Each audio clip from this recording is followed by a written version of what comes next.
To the stage, the DA, Ekurhuleni, mayoral candidate, Cilliers Brigg.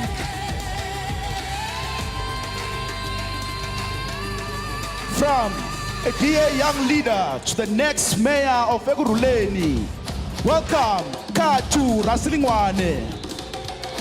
And part of the mission to get Johannesburg working, welcome, Kyle Jacobs.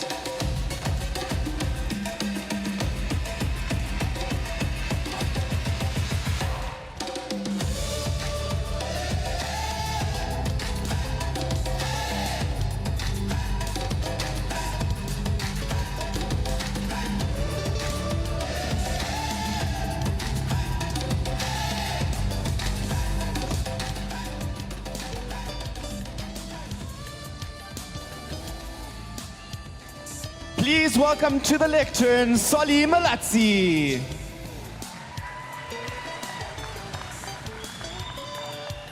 Democrats, 19 years ago, in this venue, I attended my first DA Congress as part of the 2007 cohort of young leaders. When I look at this room today, I see how far our party has come. The size of this Congress, the diversity of delegates, reflects the long journey of our growth in building an open opportunity society for all. And while we have consistently shown that the DA delivers for all wherever we govern, South Africa has for too long been failed by those entrusted with the responsibility to govern our country. Unemployment, poverty, crime, and corruption are the lived realities of millions of South Africans. These are the consequences of betraying our country's hard-won freedom. Freedom comes with responsibility, but it also demands that we do not turn a blind eye to the human suffering around us. Unlike those who ignore the water shortages experienced by Joburg residents, simply because they enjoy the comfort of a shower in a luxury hotel. Yes, all Martin. of us here today know South Africa is capable of better. Yeah, you can send something. And on the Democrats, it is only in the DA that a young person who comes from a Yes, place thank you, that even thank you, Google thank you. Maps doesn't recognize can rise from being an yes. activist to the pinnacle of executive leadership. That is what freedom with responsibility makes possible. Not inherited power, not connections, but earned opportunity. In today's world, freedom is not only political, it is economic, it is social, and it is also digital. It is why in my portfolio we are giving true meaning by making smartphones more affordable with the removal of the luxury tax on entry-level devices. We are introducing new regulations to ensure that data bundles will no longer expire before people fully use them. And we are fighting for an approach to economic transformation that is both inclusive and practical. That is why we issued a policy direction to recognize equity equivalent investment programs in the telecom sector, opening the door for more competition and expanding access to opportunity. All of this is about freedom. The freedom to work to provide for our families, the freedom to connect to a world beyond our boundaries, and the freedom to live in a country that works. Because that is the freedom South Africa deserves. Democrats, freedom also demands something from us. It demands that we must build for a better life. The responsibility we have towards freedom does not end when we are elected to office. When our members are appointed as ministers, as mayors or councillors, we are given the privilege of serving our country. But that comes with great responsibility. Our national, provincial and local government institutions have been destroyed by decades of corruption and incompetence. So rebuilding what is broken will not happen overnight. It will take resilience, it will take discipline, it will take the unwavering commitment to do the right thing again and again until South Africa works for all. Democrats, our opponents do not want the DA to succeed, because when we do, we give people hope that a better future is possible, not with words, but with delivery, not with excuses, but with accountability, and not with fear, but with courage. Democrats, we inherited the promise of freedom. Now we must become the generation that delivers on this promise, because that is the freedom South Africa deserves, and it is our time to make sure that it happens. Viva DA, viva!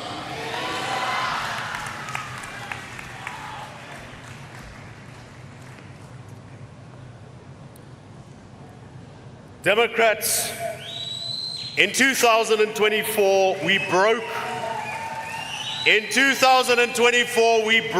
the grip of power of the ANC.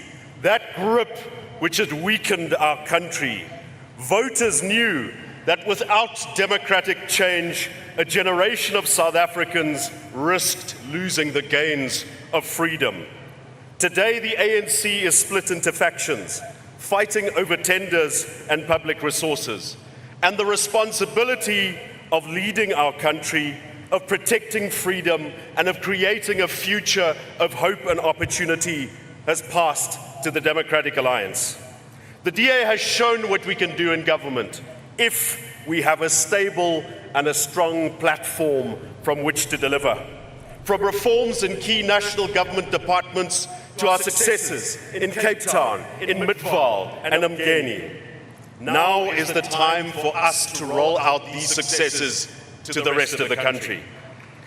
But despite being rejected by the voters of many towns and cities, the ANC clings to power thanks to small parties. Before elections, these smallenyana Pikinini parties ride the wave of anger against the ANC. But after the election, these parties become just like the ANC.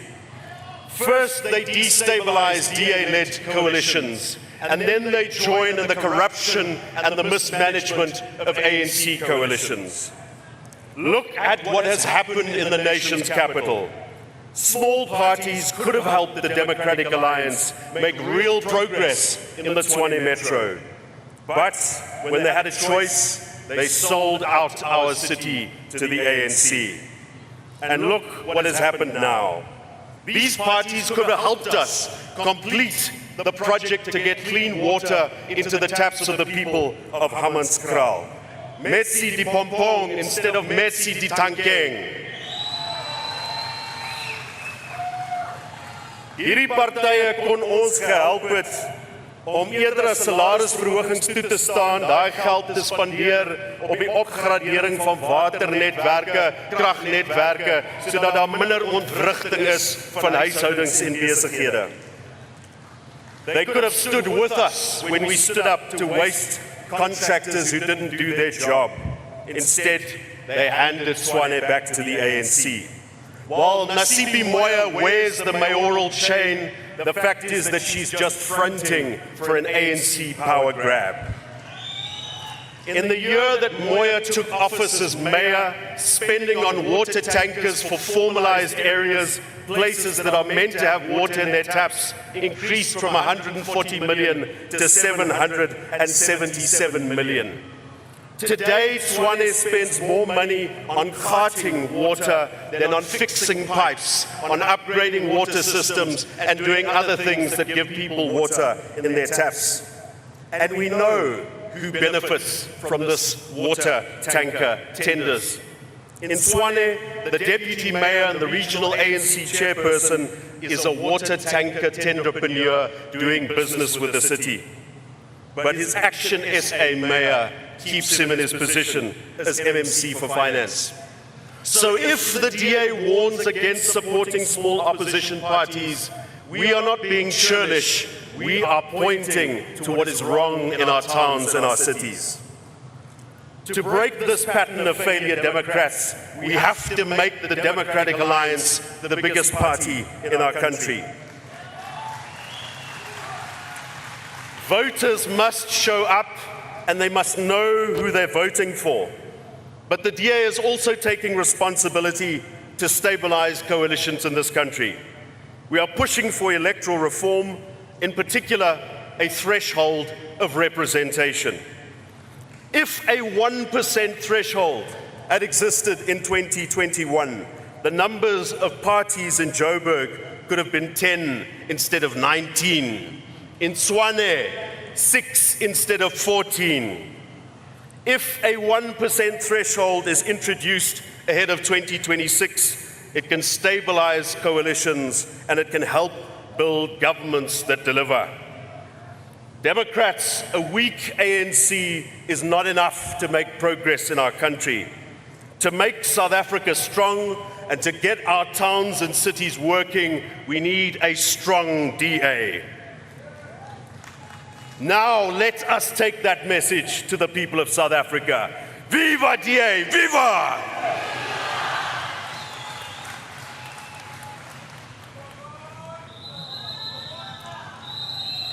Vadzulapo va Afrika Tshipembe lothe, ubva Limpopo uswika Gauteng, ubva Gauteng uswika Western Cape ndi Macheloni, Sanbonani, Molweni, Abusheni. Fellow Democrats, 32 years ago, through the blood of our parents and our grandparents, a beautiful democracy was born. They stood for long hours in long queues with a dream of a better future for all. Since then, this feeling of hope has been used as a weapon against South Africans. The ANC have used it to try keep us focused on the glory of liberation, while in the same spirit, they loot every single department that is here in South Africa. They have used it to stop us from asking a very basic question. Ukuthi kunjani makunje, when our cities are collapsing right in front of our eyes. Democrats, I stand here today as a proud daughter of Ekurhuleni, a city where the opportunity of a better life for all have been stolen. In its place are the barriers of crime, corruption, and a collapsing service delivery. The city is crumbling, and with it is the dreams of an entire generation. Our homes are running without water, our streets are in darkness, and our brothers and sisters wait in corners for a job opportunity that never comes.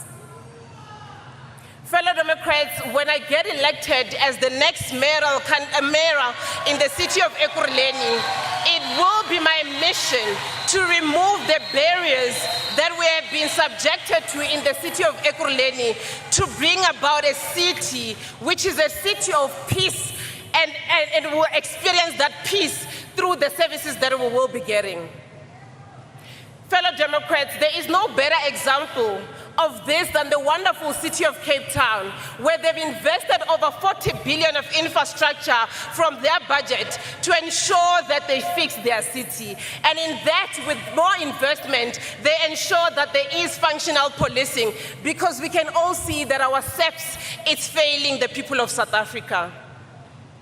Masibabuza in the city of Cape Town, ukuthi kunjani makunje. They tell us about the unemployment rate that is the lowest across this whole country. They tell us about the service delivery that the people of city of Cape Town experience on a daily basis. Now, fellow Democrats, we must be the generation that refuses to remain in the past. We must be a generation that will take everything that has been stolen from us and ensure that we experience the freedom that we can all be proud of. In this election, South Africans, we are going to show the ANC that we are more than just cheap T-shirts and expired food parcels at every election. I do not know about you, but the people of Ekurhuleni in particular, they are awake, because we see through the 1 billion of water literally leaking into the ground.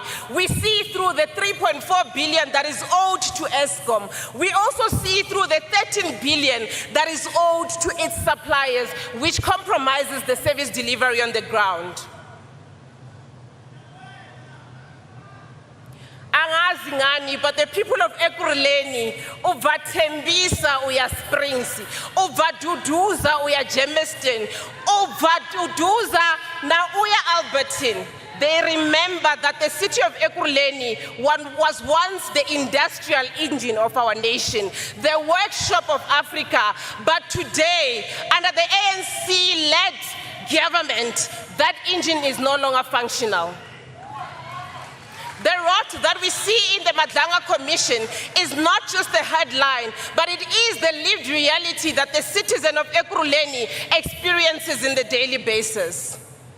Now the ANC will tell you to remember that they fought for the freedom, but the message from the DA is what freedom when we live in the rot that they have subjected us to.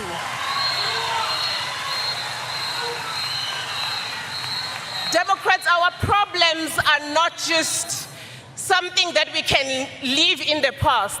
The problems that we are experiencing today are not the problems of the past, but they are everything to do with the current government of the ANC that have had 32 years of government. And if the ANC, who have failed to replace the potholes in the Captain Park area, it is the same ANC who have failed to fix electricity in the Captain Park area. It is the very same ANC who has brought the city financials of Ekurhuleni into ruin. And it is the very same ANC that have neglected 35 of the 37 pools in Ekurhuleni.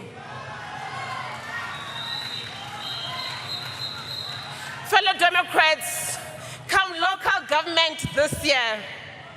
Angazi na ngani, but if you do not believe me, I want you to take a look around this stage. I want you to take a look around this hall with 2,000 delegates. And if you don't believe me, I want you to just experience the diversity, the energy, the results of the party. And I tell you that this is the party that will take the city of Ekurhuleni and this country forward. Democrats, our country is no longer at a crossroads, for we have already chosen our path. We are choosing a professional government in the city of Ekurhuleni. We are choosing a government that will be accountable to its people. We are choosing the people of Ekurhuleni to experience the quality of service delivery that the people of the city of Cape Town experience. And as my fellow generation sings, but yiyo, yiyo, yiyo, yiyo, yiyo. This, fellow Democrats, is the only political party that will root out the rot that the people of Ekurhuleni are experiencing. Ngazwe ndolibuwa.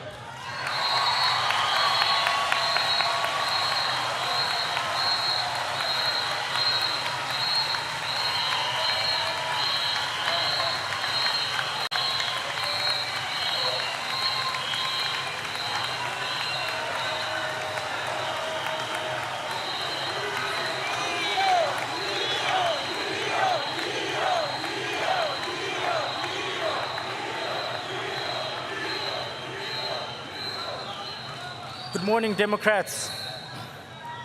Democrats, we meet today in a city with a powerful story. A city built by people from across our country, our continent, and the world. A city that has always promised that no matter where you come from, you can build a life, earn a living, and create a future. But for too many young South Africans, that promise is slipping away.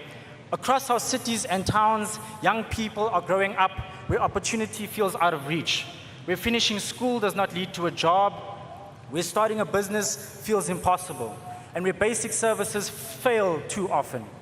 For many, this has become normal, but it should not be. Because in South Africa, we have seen something different.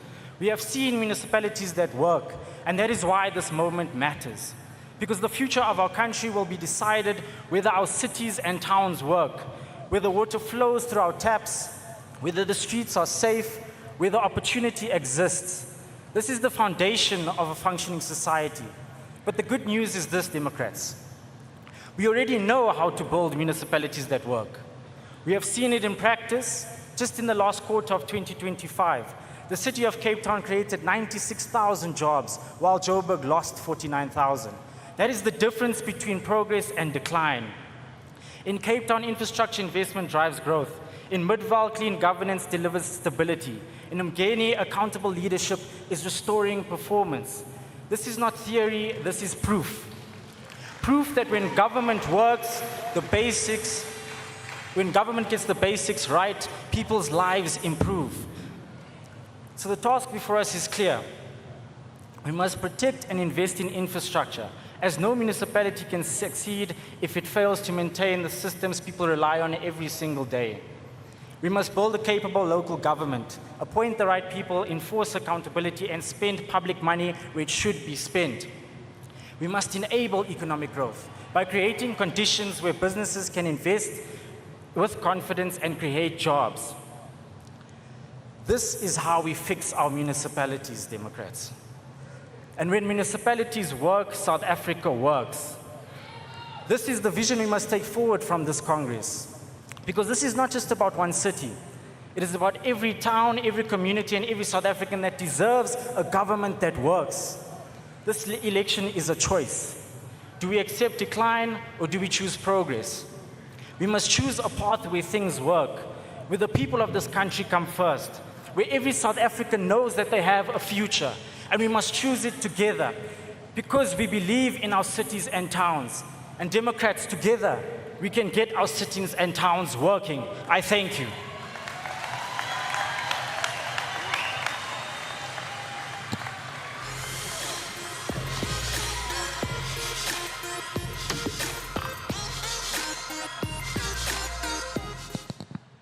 Delegates, Democrats, in KwaZulu-Natal, coalition government demands capability, discipline, and ethical leadership.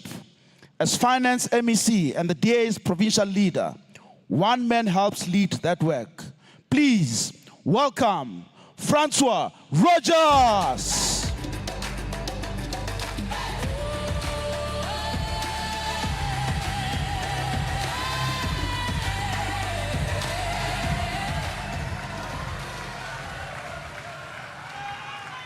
Viva Democrats, viva! Phambili DA phambili! Amandla! Greetings from the Kingdom of the Zulu. Greetings from the Democratic Alliance in KwaZulu-Natal. The only province that has established a government of provincial unity. And here's the reality, Democrats. The age of one-party dominance is over. Ekurhuleni bashonile.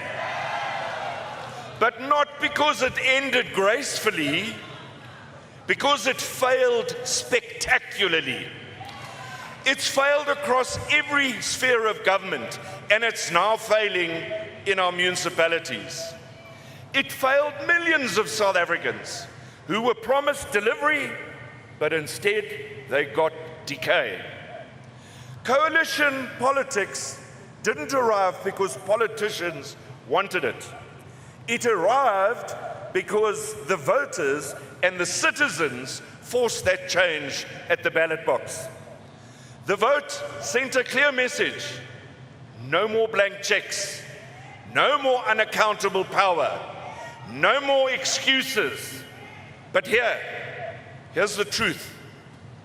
Coalitions only work if they are built on principle, not convenience. They must be built on delivery, not political deals. They must be built on accountability and not silence. KwaZulu-Natal has become the front line for this battle of South Africa's future. After the 2021 election, the local government elections, the province decided to enter into service delivery agreements with the Inkatha Freedom Party in our hung municipalities, because the writing was already on the wall that beyond 2024 there would be no more ANC dominance.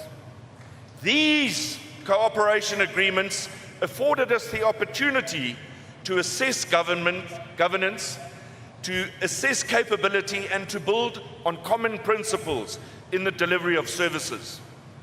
Through service delivery pacts and disciplined cooperation, we proved that a party does not have to be the majority to be able to bring about change. What does collapse municipalities is corruption, incompetence, and leaders who fear the scrutiny of voters more than failure. Let's be honest. In KwaZulu-Natal, those broken municipalities are now suddenly afraid of the Democratic Alliance. Because the Democratic Alliance exposes them. We've exposed inflated contracts. We expose empty bank accounts. And we expose the lie that things take time to change, when nothing, in fact, ever improves. A strong opposition within a coalition is not a threat. It's a necessity. And it's common knowledge that the Democratic Alliance, as a partner in the government of provincial unity, remains an effective opposition. Let's be clear, this journey has not been easy, particularly when we have to expose corruption and governance failures within provincial departments led by our own GPU partners. The decision to place the KwaZulu-Natal Department of Education under Section 18 of the PFMA, which is a Treasury intervention, didn't go down well at all. In fact, it nearly collapsed the GPU. But as the DA, we chose principle over expedience. So as we move forward, we need to ensure that without pressure in coalition governments, government rots. Without oversight, coalitions drift. Without consequence, failure becomes permanent. The local government crisis that we face now didn't fall from the sky. It was earned. It was earned through years of cadre deployment, financial mismanagement, and a culture where loyalty mattered more than competence. And now suddenly we're still being told, be patient. Don't rock the boat. Don't demand accountability. But South Africans have been patient for more than 30 years. Coalition politics and coalition government is not chaos. It's consequence catching up. It's voters saying, you will no longer govern alone. You will no longer fail without challenge. You will no longer hide behind history. KwaZulu-Natal is proving that a different way is possible, where coalitions are disciplined, focused on services, and intolerant of waste. But here's a warning to us. Ad hoc alliances, backroom arrangements, and informal deals will destroy this opportunity. They will deliver instability and not progress. If we want coalitions to succeed, we must be uncompromising about standards, professionalized administration, transparent finances, and leaders who fear voters more than their party bosses. This moment will define the next decade of South African politics. Either coalitions become the mechanism that restores service delivery and trust, or they will be deliberately sabotaged by those who thrived in failure. I know which side I'm on. This is no longer about party comfort. This is about whether government exists for politicians or for the people. And make no mistake, Democrats, the era of excuses is over. Ziyakala!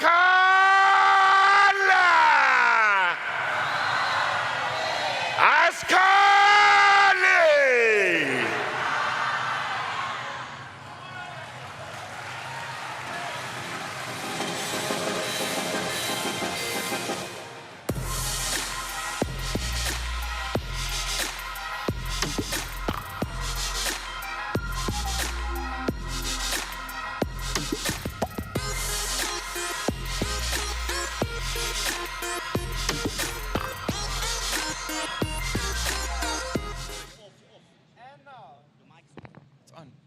And now, for the second round of Congress resolutions, please welcome to the stage your chair for this segment, Deputy Federal Chairperson Anton Bredell. And leading this segment, welcome Elma Powell, member of the Policy Resolutions and Review Committee.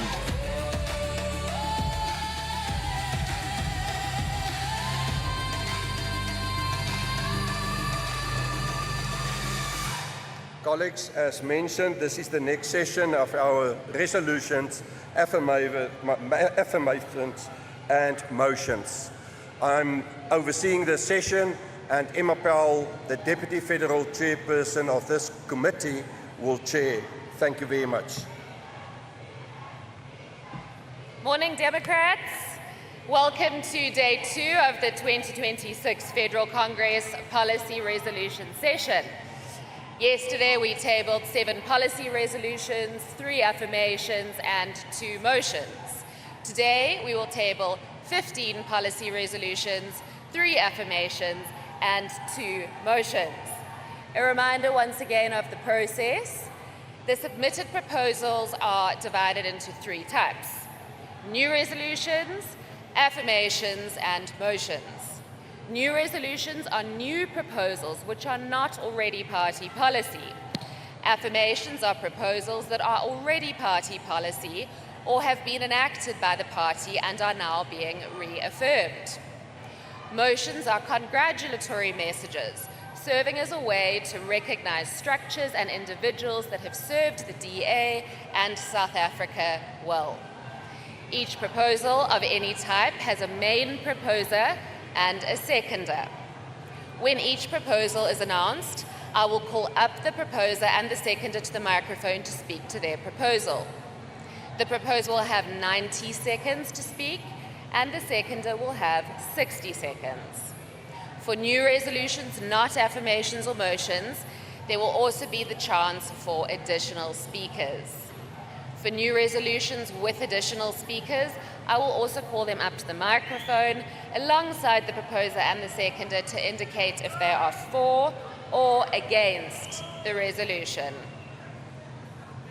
Each speaker will have 60 seconds to speak.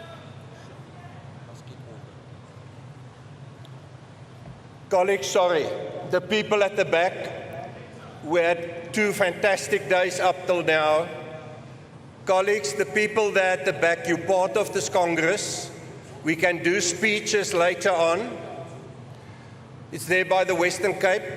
The session there, please, colleagues.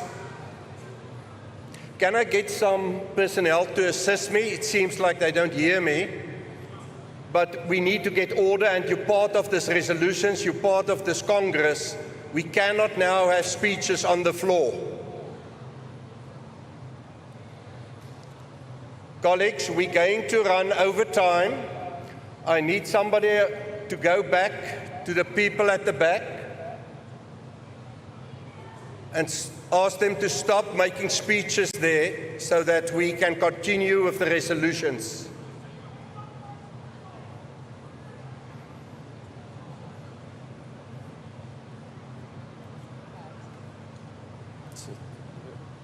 It's still there, there's still a camera. Colleagues, there's still a camera on filming at the back, and there's speeches, so I'm just afraid they're going to call me back here. I need somebody. Desiree, can somebody go there?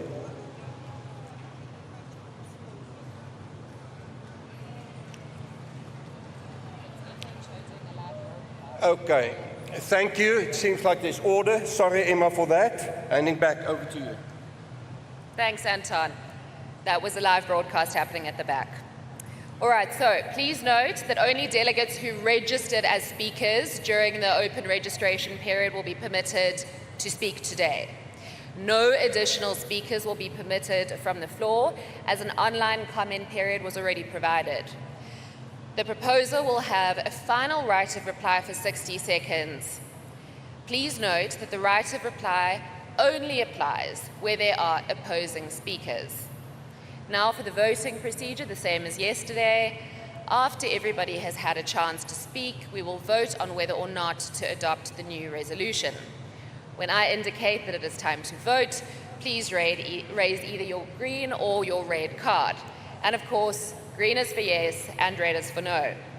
So, Democrats, could we please do a quick test vote if everybody could take their cards out? As a test, can you please raise either your green or your red card now? Awesome. Thank you. A resolution will be considered to have passed should it receive 50% plus 1 in support. Motions and affirmations do not require a vote from the Congress floor. Now, continuing from yesterday, let us begin with Resolution 8, Affordable Rental Incentives for Youth and First-Time Workers, which you will all find on page 124 of the Congress booklet. May the following individuals please come forward to the microphone. Msedi Matambeka, Siamtanda Vimbani, Pogiso Mtimunye, Boichocho Mononyana, and Carl Papam. Can the proposer, the seconder, and the speakers for Resolution 9 also please make your way to the microphone now? Now again, Democrats, as mentioned yesterday, please note that the presentation behind me and in front of you includes a summary of each resolution, while the fuller resolution can be found in your Congress booklets. The advisory opinion status by the Policy and Resolutions Review Committee will be indicated at the bottom of each slide, with fuller details on the advisory opinion available in your booklets. Now, let us please proceed to new resolution number 8, titled Affordable Rental Incentives for Youth and First-Time Workers, page 124 of the booklet. And can we now please have the proposer, Msedi Matambeka. Thank you so much, Chair. My name is Midrand. Good morning, fellow delegates. South Africa has a housing crisis, but more specifically, we have a youth housing crisis. Young professionals and first-time workers, the very people we expect to grow our economy, are being locked out of our cities. Not because they're not working hard, but because rent is too high, supply is too low, and the system offers no support, or little support. In our major cities, young people are spending up to 40% or more of their income on rent. Many are forced into long, unsafe commutes, or worse, they give up opportunities entirely. Now here's the truth. We cannot solve this crisis through regulation alone. We solve it by incentivizing the supply. This resolution does exactly that. It says to landlords, if you provide affordable rental units to young professionals, we will support you through tax deduction and municipal rate rebates. This is a smart policy. This is DA policy. It is pro-market, pro-growth, and pro-opportunity. Because when young people can afford to live closer to work, they become more productive, cities become more efficient, and economies grow. This is not about handouts. This is about unlocking potential. Delegates, if we are serious about building a country where young people can work, live, and succeed, then we must support this. Thank you so much. Mr. Vimbani. Thank you very much. I move in support as a seconder for this resolution because the cost of living in this country is too high. Affordable housing is scarce, particularly for first-time workers. We do have social housing. However, access is often highly restrictive and does not allow first-time workers to actually be able to have a decent place to live in. Thus, we need interventions for an incentive-based system. So it's easy to sit behind a computer if you are one of the top income earners in this country and tell us about the targeted population groups. However, I'll make this example for you. If you've got an internship in another province and you're earning 7,000 Rand, you have to have transport, you have to have food, you have to have rentals, you still have to send money back home. It's unworkable, and we need to have a tenable solution. So I move that all delegates... Thank you, sir. Your time is up. Speaker 1, Pogiso Mtimunye, not present. Speaker 2, Gilbert Mononyana. Please proceed. Thank you very much. I think the previous speaker said something very important. The access to be able to take care of our families is quite very limited. We're not asking for a grant, we're asking for a better access for young people. Let me be closer to work. Let me not be far from work.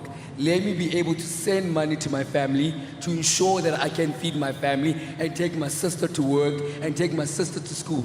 It's quite very crucially important that we support such policies on the basis that social housing limits the access of young people. But let me be close and walk to work. Let me not wake up at 5 a.m. just to get to an interview or get access to a job. Make society better and easy for young people. Amandla. Our third speaker, Carl Popham, not present.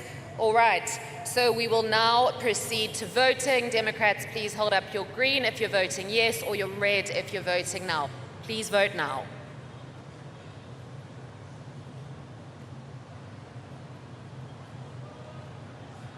All right, Democrats, that resolution has not passed. We will now proceed to resolution number 9. And in the meantime, may the speakers for resolution 10 please make their way up to the microphone.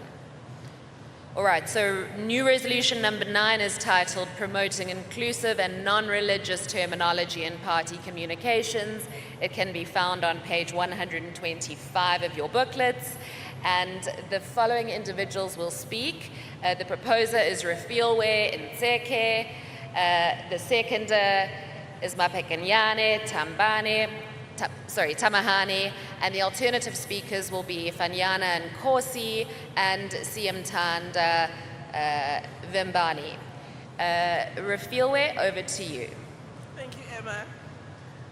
Congress delegates, as an avid Christian and having sisters and brothers from other religious groupings, I truly believe the word tithing relates more to paying like 10% in a Christian setting in church.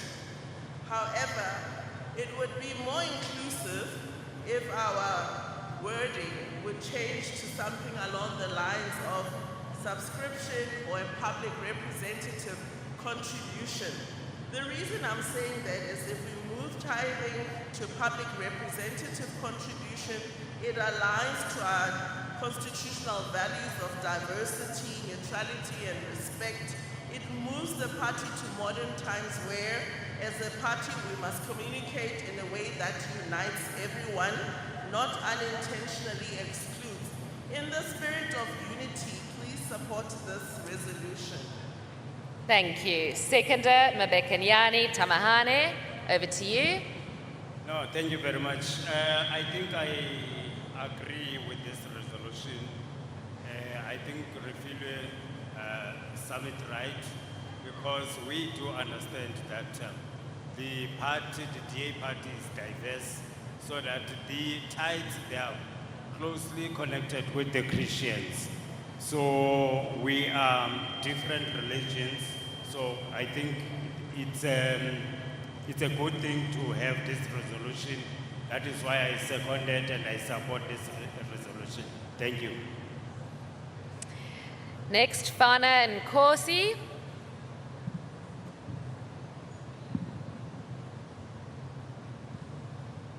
Thank you, Chair. A tithe is a spiritual commitment. It is commonly practiced in Christianity and rooted in the teachings from the Bible. A tithe is typically 10% of one's income, given willingly to God through the church. It is not just about the money. It is about the faith, obedience, gratitude, and trust in God. When people give tithes, they believe they are honoring God and supporting the work of the church. With that said, I do support this resolution, and I'm pleased that the term subscription has been removed with public representative contribution. Thank you.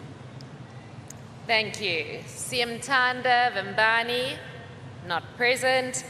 All right, back to you, Refielwe, for a right of response. Thank you very much. I will take the amendment to change it to public representatives contribution. With those words, if I can ask Federal Congress to please support the resolution so we can be more inclusive and a united DA. Thank you. Thank you, Democrats. I need to please confer with the chair of this session as we are not permitted to take amendments from the floor. If you could please give me 1 minute.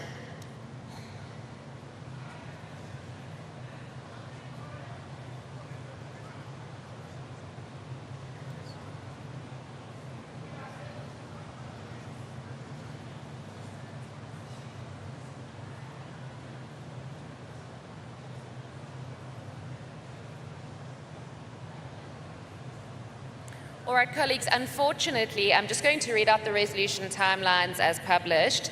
The ruling of the chair of this session is that we may not take amendments to resolutions from the floor. It will have to go to a vote as it is worded and printed in the Congress booklet, because the call for comments and amendments ended on the 19th of December last year, and the final sign-off was on the 28th of January this year.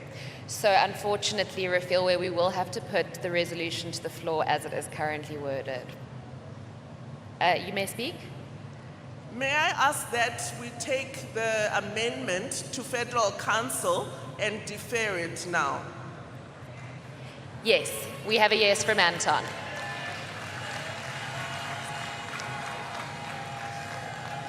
All right, colleagues, so we will now be proceeding to new resolution number 10, and it is titled Legislation of Safe Relinquishment, Baby Savers and Baby Safe Havens.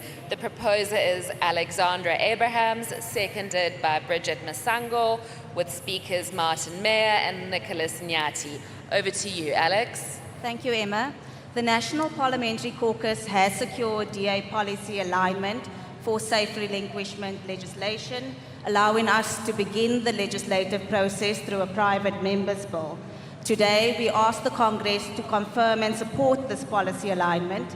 The evidence is clear, the research is sound, and the need is urgent. This is not an abstract policy issue, it is the lived reality in communities across South Africa. As leaders, many of us have encountered its heartbreak firsthand. Over a decade ago, I received a call from a manager of the Golden Acre in Cape Town CBD.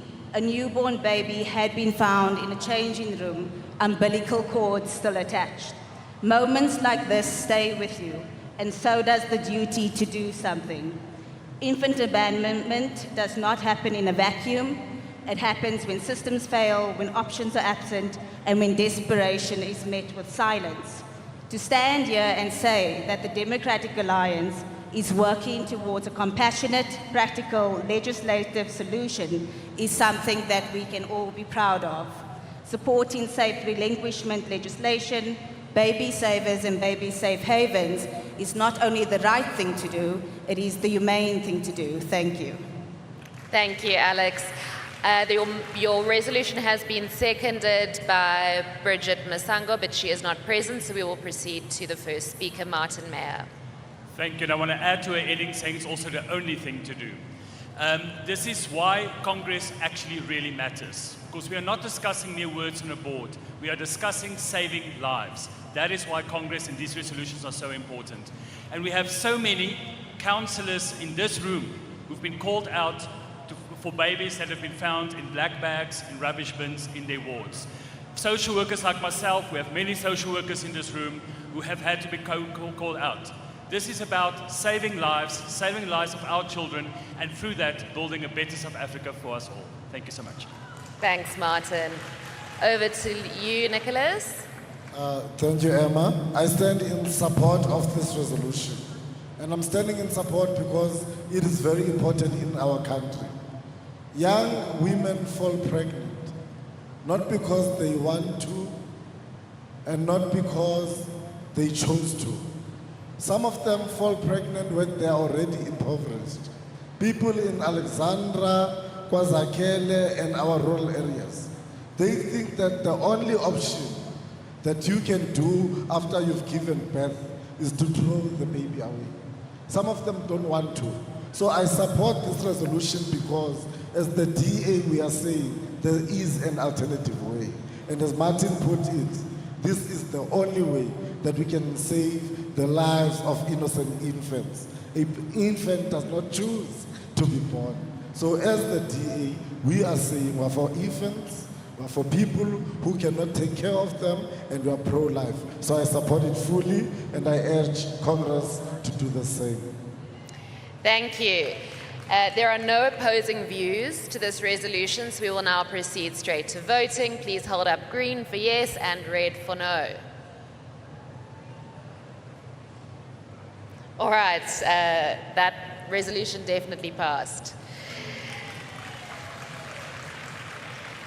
Okay, we're now moving over to new resolution number 11, and that is agricultural youth enterprise zones. Our proposer is Mr. Matambeka, our seconder is Siamtanda Vimbani, and then we have speakers Francina Selamela, Nicholas Nyati, Loazi Jakaleze, and then we will have a right of response. Over to you. Thank you so much, Chair. Ladies and gentlemen, sustainable rural development hinges on empowering the next generation of farmers. The DA must champion the creation of agricultural youth empowerment zones in rural and peri-urban areas as a job creation and food security strategy. By forging partnerships with private agribusinesses, universities, and provincial governments, agricultural youth empowerment zones will drive modernization in agriculture and attract the youthful talent. This initiative aligns perfectly with the DA's core values of entrepreneurship, decentralized governance, and innovation-driven economic growth. Through targeted support, training, startup financing will inspire youth to engage in farming, agro-processing, and agricultural innovation. Please support this. Thank you. Thank you, sir. Over to you, Mr. Vimbani. Thank you very much, colleagues. 3 years ago, we came to Congress to propose agriculture as a policy of this party. It was young people as part of a broader youth policy framework that they were trying to do at the time. We are now continuing on that path because we agreed on that resolution as a party in order for young people to get assistive measures in participating in the agricultural value chain. These agricultural youth enterprise zones provide a different but specialized zones in the same respect as youth opportunity centers that we advocate for as a party. Young people are not homogeneous. In essence, not all of them are looking for work, but they've got different interests that we must be able to cater to as a political organization. So the neutrality there is suspect because there is no clash with the policy of the party, unless, of course, we're saying whatever we had proposed 3 years ago still has not come to fruition in terms of agriculture as a policy. And I take exception to that. Thank you, sir. Our first speaker will be Francina Selamela.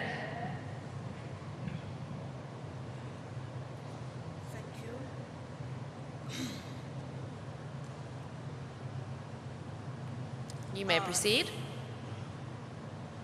Agricultural youth enterprise zone will help our youth and create jobs opportunities in our rural areas where there is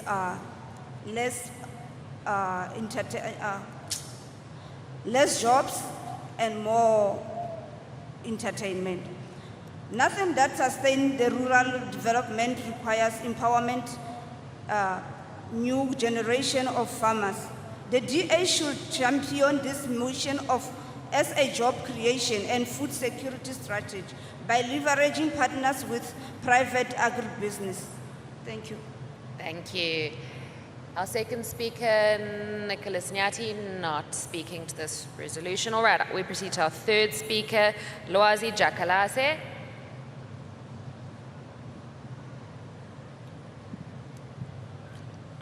Chairperson, our country is facing a serious problem of unemployment. Too many young people are sitting at home without opportunities. This includes agriculture graduates who have the skills and knowledge but no way to enter the sector.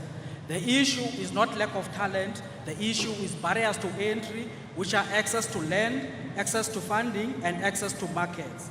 This is why this resolution is so important. These zones are not just about giving young people money, They are about giving them a real chance to succeed, a chance to work, a chance to learn, and a chance to grow. This proposal seeks to create jobs and strengthen the agricultural sector. If we are serious about youth employment and economic growth, we must support practical solutions like that. Thank you. Thank you so much. We will now have a response by the proposer.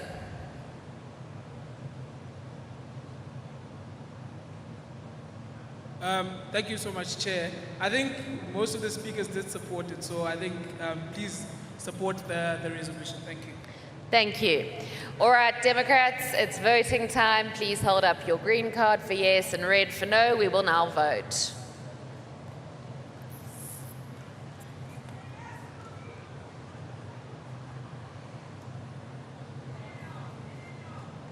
All right, and that resolution has passed. Congratulations. Just in the meantime, may the speakers for Resolution 13 please make their way to the microphone. We'll now be proceeding to new resolution number 12, titled Access to Sanitary Products for Girls in Schools. Details of this resolution can be found on page 128 of your Congress booklets. Could the following individuals please line up to speak? Refilwe Nseki, Salamina Nene, and then the alternative speaker will be Duncan Mthembu. Refilwe, over to you. Thank you, Emma. This resolution seeks to fight to keep girl children in school. Every day that a girl child misses school because of her periods, she is already on the back foot compared to a boy child. As she tries to catch up, the next month arrives and again she misses school. Periods are not a choice, they are not optional, but whether they like it or not, they come every month. Pads or sanitary pads can become a tool of trade for keeping a girl child in school and in education. No girl child should miss school because of poverty. This is about dignity, equality, and opportunity. Investing in pads for girl learners directly improves attendance, confidence, and long-term outcomes for girl learners. Supporting this resolution is a practical step towards real gender equality in education and in the futures of our girl children. So I urge Federal Congress to please support this resolution. Thank you. Thank you. Now over to our seconder, Sally Nene. Thank you very much, Chair, and good morning, everyone. Access to sanitary products in public school is a matter of dignity and equal education opportunity. Across the country, thousands of young girls experience interruptions to their education due to a lack of access to basic menstrual health resources. When learners are forced to miss school during this time, the consequences extend beyond classroom. Confidence is affected, participation declines, and the gap in educational opportunity widens. From a policy perspective, this directly undermines national goals of learner retention, academic performance, and gender equality. Ensuring that sanitary products are available in schools reflects a commitment of practical governance. It shows that if this House supports it, it will show that this House is prepared to address everyday realities that shape educational outcomes. Thank you. Thank you. And then our first speaker, Duncan Mthembu. Thank you. Thank you so much, Chair. The same young girls which go to school to better their lives cannot now go to school. And they go to school to make sure that they go out of poverty and improve their very same lives. As a party, we've got the responsibility to channel and direct our country to the right direction. This must not be a resolution that we just say now and forget about it. But we need to start from tomorrow in KZN, in Western Cape, where we are part of government, to start this initiative. This will not only restore the dignity of the young girls, but it will bring us closer to South Africans. Ever since this Congress has started, we said that we need to get closer to our voters. People need to feel that we are part of them. And this is an opportunity for us to make people feel that we are part of them. Thank you. Thank you. So there are no opposing views on this resolution, which means that we will go straight to voting. Democrats, please hold up your cards. You know how to vote, and voting will now commence. That's an overwhelming pass. Well done. Congratulations. Thank you. Awesome. Okay, so if we can have speakers for Resolution 14 make their way, and we will now be proceeding to Resolution 13, which is titled Building Safe, Nurturing and Violence-Free Schools. Details of this resolution can be found on page 129 of your booklets. May the following individuals please get ready. Refilwe Ntseki, Salamina Salinene, and then the additional speakers will be DNA Bailey and Siamtanda Vimbani. Over to you, Refilwe. Thanks once again, Emma. Congress delegates, schools should be safe spaces for learners and education. A child cannot learn in fear. Safety is the foundation of all meaningful education. A teacher, too, cannot teach in fear. This resolution moves from reactive responses to proactive protection and support. It affirms that schools must be places for safety and growth, not trauma. It also talks to the DA's stance on community safety. So, Congress delegates, once again, I urge you to please support this resolution. Thank you, Emma. Thanks. Over to you, Sally. Thank you very much, Chair. Schools must remain environments where learning is nurtured and where both teachers and learners feel protected. This resolution advances a practical and comprehensive response by strengthening school safety audits, deploying trained safety officers, and expanding psychosocial support structures to move closer to learning environments where children can focus on growth, knowledge, and development. This is also about restoring confidence in education. Families and communities need to see visible action from leadership that prioritizes safety, accountability, and learner well-being. Safe schools improve educational outcomes while reinforcing trust in public institutions. Thank you so much. Thank you. Our first speaker will be DNA Bailey.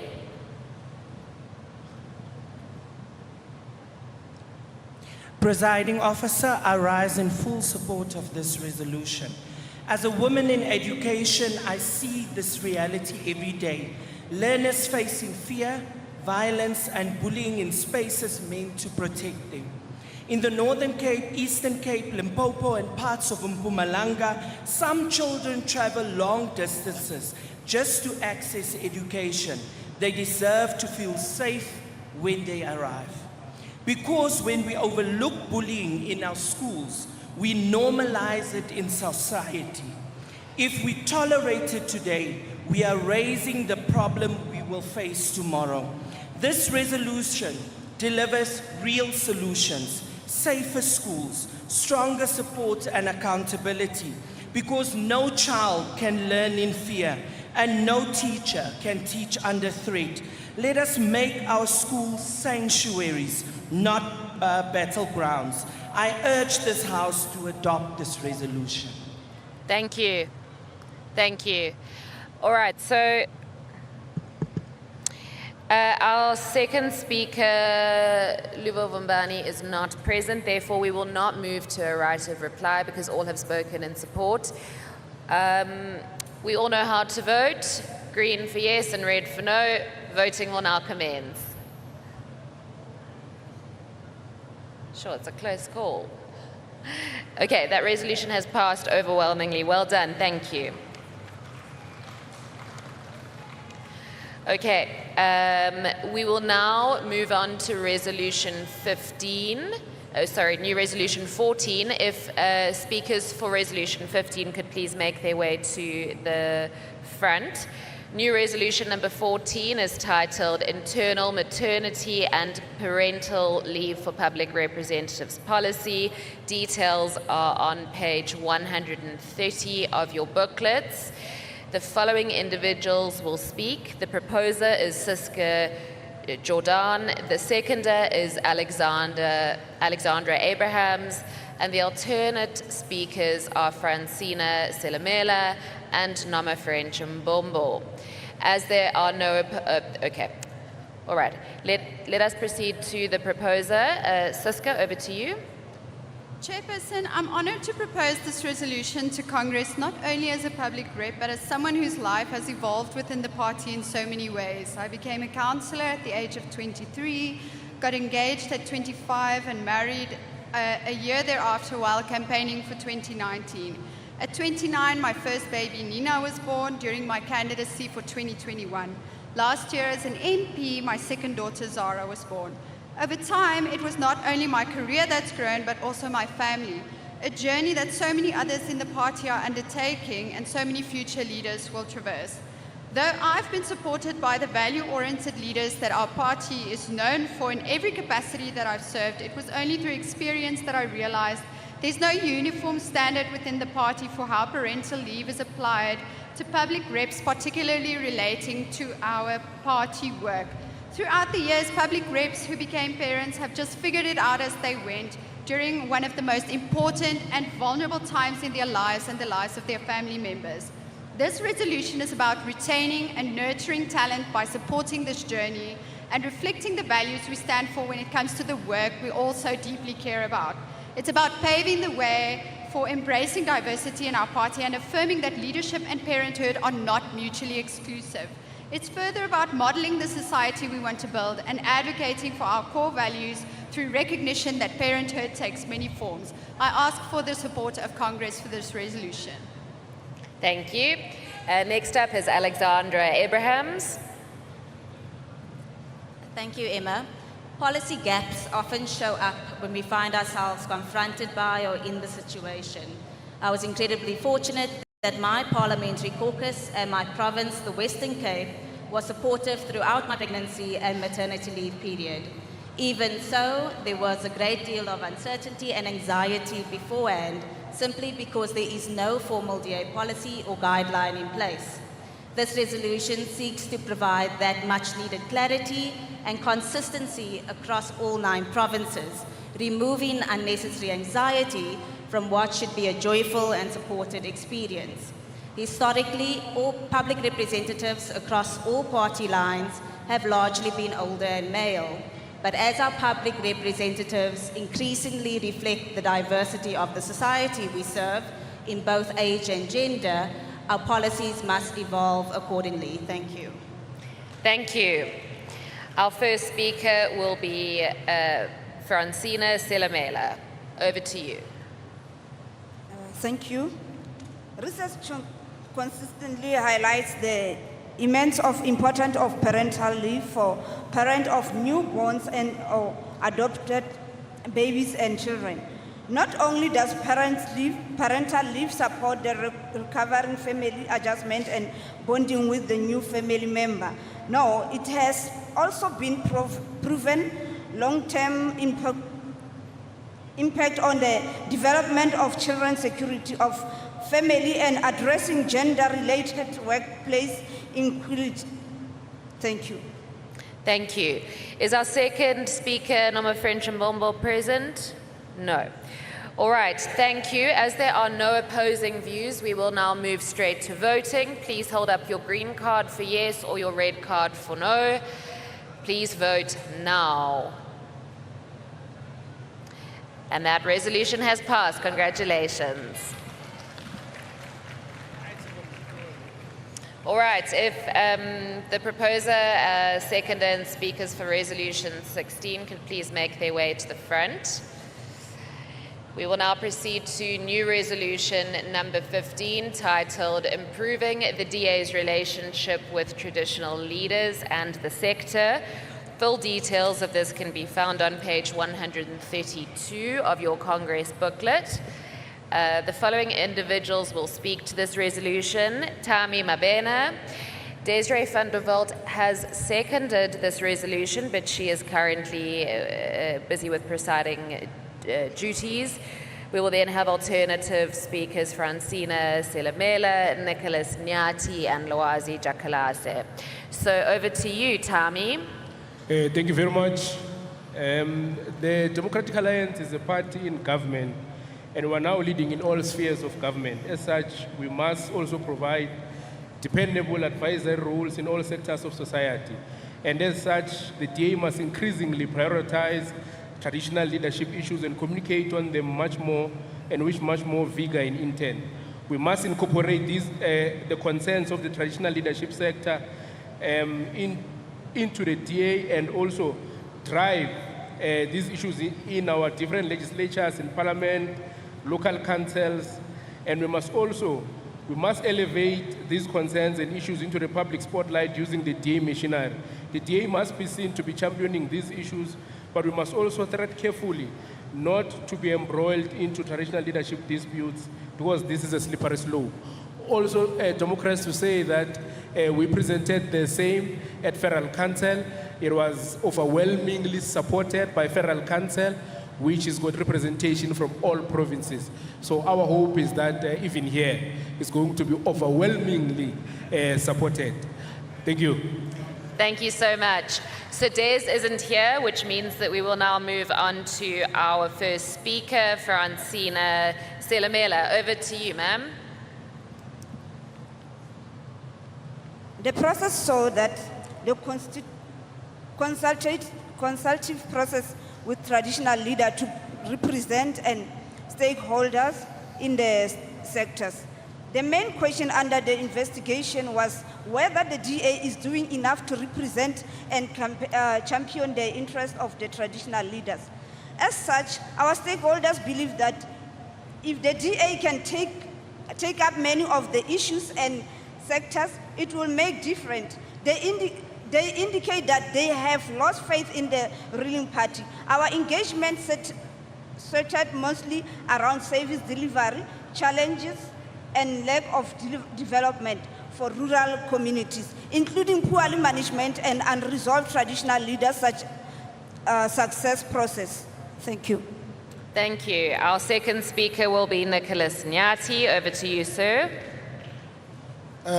Lo ngephambi kwenu ngumvundle ubhayi ukhethe inyoka emnyama eqanda iziziba ingonjane ebhabha emafini ndizalwa ngumambhele umagamba.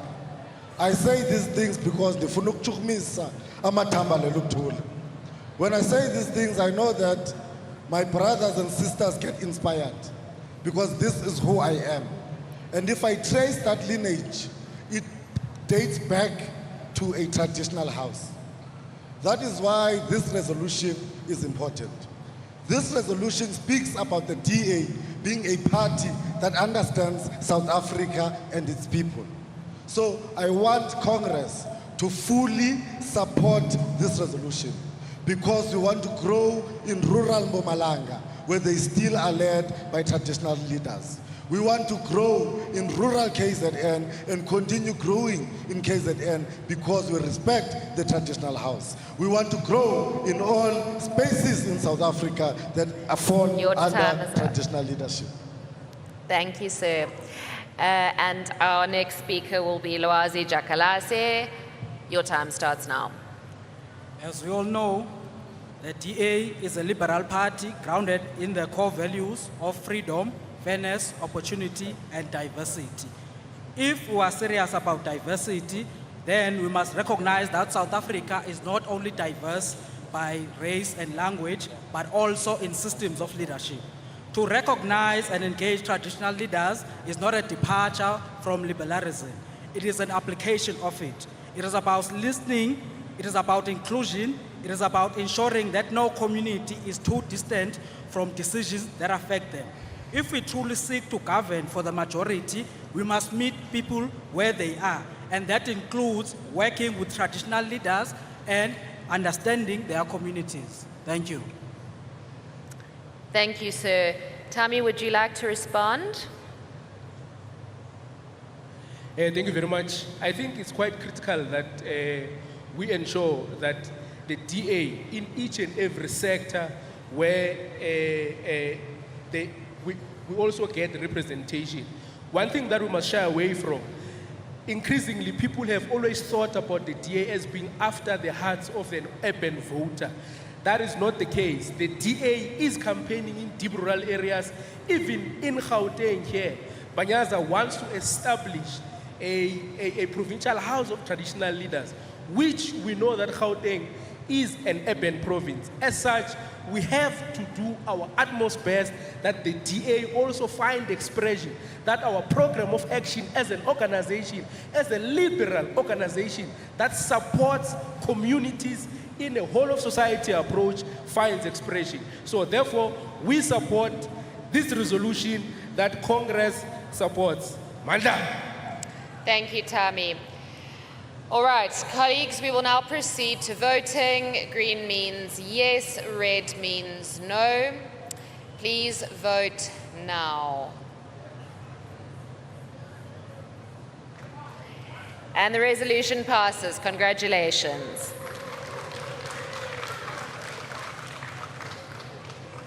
Colleagues, just a point. Where it was indicated to the Policy Resolutions Committee that a speaker was going to be speaking against a resolution, we afforded the proposer right of response, and we are following with that run sheet today, which is why you will note that even though some may have indicated that they were against and spoke in support, we still offer the proposer a right of response where it was indicated in writing to the Resolutions Committee. Okay, now may the proposer and seconder for Resolution 17 please come to the stage to get ready. We will now be proceeding with new resolution number 16, which is titled Expand the Proposed Student Funding Model. This can be found in page 133 of your Congress booklet. May the following individuals please get ready to speak. Pogiso Mtimunye, Gilbert Mononyana, and then the alternative speaker for this will be Duncan Mthembu. All right, over to you, Pogiso. Thank you very much. Good morning, colleagues. Thank you for the opportunity. I want to highlight first that policy currently exists. The policy was last updated in 2023. So we are proposing that the current funding model is expanded.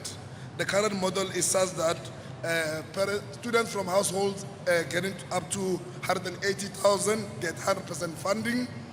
Household earning 350,000 get 66% funding, and households getting less than 600,000 get 33% funding. So please note these are annual amounts. So you divide that by 12 for a monthly family income. You realize this is not a lot of money. So we would like that this is expanded. However, the expanded be kept for now at annual inflation adjustment. So we look back since 2023 and we adjust the band to 2024, 2025, 2026. So effectively around a 4% adjustment for the last 3 years. So that will ensure that the value of the money is kept and that households are able to keep up with the cost of living, and we are able to fund students from households that are struggling. So we'd like to urge you to support this. Student funding is an important thing in South Africa. Higher education changes lives. It gains access to jobs, to a better life. Please support that we improve student funding in South Africa. Thank you. Thank you. Is our seconder Gilbert Mononyana? Yes. Over to you, Mr. Mononyana. Thank you very much, Chairperson. As a student leader, it's quite very important to understand that we live in a South Africa where we have 1 million students who want to have access to education. However, we only have limited space, about 6,000. When we speak about access to funding, we're speaking that we need to understand the economy of today. We have families where it's only lived by one parent who takes care of many kids. When we speak about a funding that allows a child to have access to education regardless of their color skin, we want to speak to the economic conditions that exist today. That we are aware that the economy is increasing, but we cannot still limit the funding capabilities. Education is important because it is what we need to drive the economy. But if we do not invest in it and ensure more and more young people have access to it, we are killing our nation, and we're ensuring that we are limiting access for better. So I ask Congress, please vote for this motion so we can increase the cap. Thank you very much. Thank you. Our first speaker will be Duncan Mthembu. Over to you, sir. Thank you so much, Chair. We are part of the generation of fees must fall. When our country was at that standstill, as DASO of the time, we did not know the position, we did not know what to say. And when the policies started to be developed, we are inspired and we became inspired. But we need to adapt and move on as the years goes by. And such resolutions will actually assist us in making sure that the DA still is relevant. The DA speaks to the changing economic conditions, and I therefore urge Congress to support this resolution. Thank you. Thank you. All right, there are no further speakers and there were no opposing views indicated on this resolution, which means we will now proceed to voting. Green means yes, red means no, and please vote now. It's tight. All right, this resolution passes. Thank you. Okay, if our speakers for resolution 18 at the back can please come to the front and get ready. We will now move to new resolution number 17, which is titled Inclusive Governance for Persons with Disabilities. Full details of this resolution can be found on page 134 of your booklet. The proposer is Refilwe Nseke. The seconder is Salamina Nene. The alternate speakers are Namafren Chambombo and Madeleine Hecklin. We will now proceed to the proposer. Refilwe, over to you. Hi. It's high time as DA we became intentional about including persons with disabilities in every sphere of life. Nothing about persons with disabilities without persons with disabilities. Inclusions of persons with disability is not a charity. It is a constitutional and moral obligation. This unlocks the full potential of millions who are currently excluded by systematic barriers. Just imagine a society where everyone is included and allowed to participate. The true open opportunity society for all would be achieved. A true fair society is where one is not left behind in policy or practice. By supporting this resolution, we will be in one voice, showing DA values in action. With this resolution, I ask Federal Congress this year, please support. Thank you, Refilwe. Our seconder is Salamina Nene. Over to you, Sally. Thank you very much, Chair. Inclusion of persons with disabilities reflects the standard of governance to which we must hold ourselves. A society that values equality ensures that public services, education system, employment opportunities, recreational spaces, and transport networks are accessible to every citizen, including those living with disability, visible and invisible disabilities as well. When accessibility becomes a priority in policy and implementation, barriers to participation begin to fall away. Individuals who have historically been excluded gain the opportunity to contribute their talents, perspectives, and skills to the social and economic life of the country. And this is threatening both democracy and development. I thank you. Thank you. Our first speaker, Namafren Chambombo, is unfortunately not present, which means we will now move to our second speaker, Madeleine Hecklin. When you're ready, over to you. Thank you so much, Emma. I am the Commonwealth Parliamentary Association person with disabilities representative from the Gauteng Provincial Legislature. This is my new reality. I live on crutches. I cannot begin to tell you how debilitating it is to be a person with disabilities faced with 99 stairs to walk up in order to get to a venue, to be able to participate in ordinary daily life. As the Democratic Alliance, we need to change that reality. I'm only talking about people with physical disabilities. I'm not even touching on the intellectual disabilities. We need to change that as a party of inclusion. I ask you to support this resolution. Thank you so much. Thank you, Madeleine. All right, so as there are no opposing views on this resolution, we will proceed straight to voting. Please hold up your green card if you're voting yes, or your red card if you are voting now. No, please vote now. All right. Congratulations, your resolution passes. All right, if speakers for resolution 19 can please make their way from the back. We're now proceeding to new resolution number 18. This resolution is titled Farm to Market Infrastructure Development. Details can be found on page 135 of the Congress booklet. The following individuals will speak to this resolution. The proposer is Mr. Matambeka. The seconder is Mr. Vambani. Alternate speakers include Pogiso Mtimunye, Nicholas Nyati, and Loazi Jakalaze. Over to you, Mr. Matambeka, to propose. Thank you, Chair. If farmers cannot reach markets, agriculture cannot grow. And if agriculture cannot grow, South Africa cannot grow. Ladies and gentlemen, investing in rural infrastructure is the bedrock of inclusive economic growth. By improving farm-to-market logistics, we open doors to private investments, boost farmer incomes, and stabilize food prices.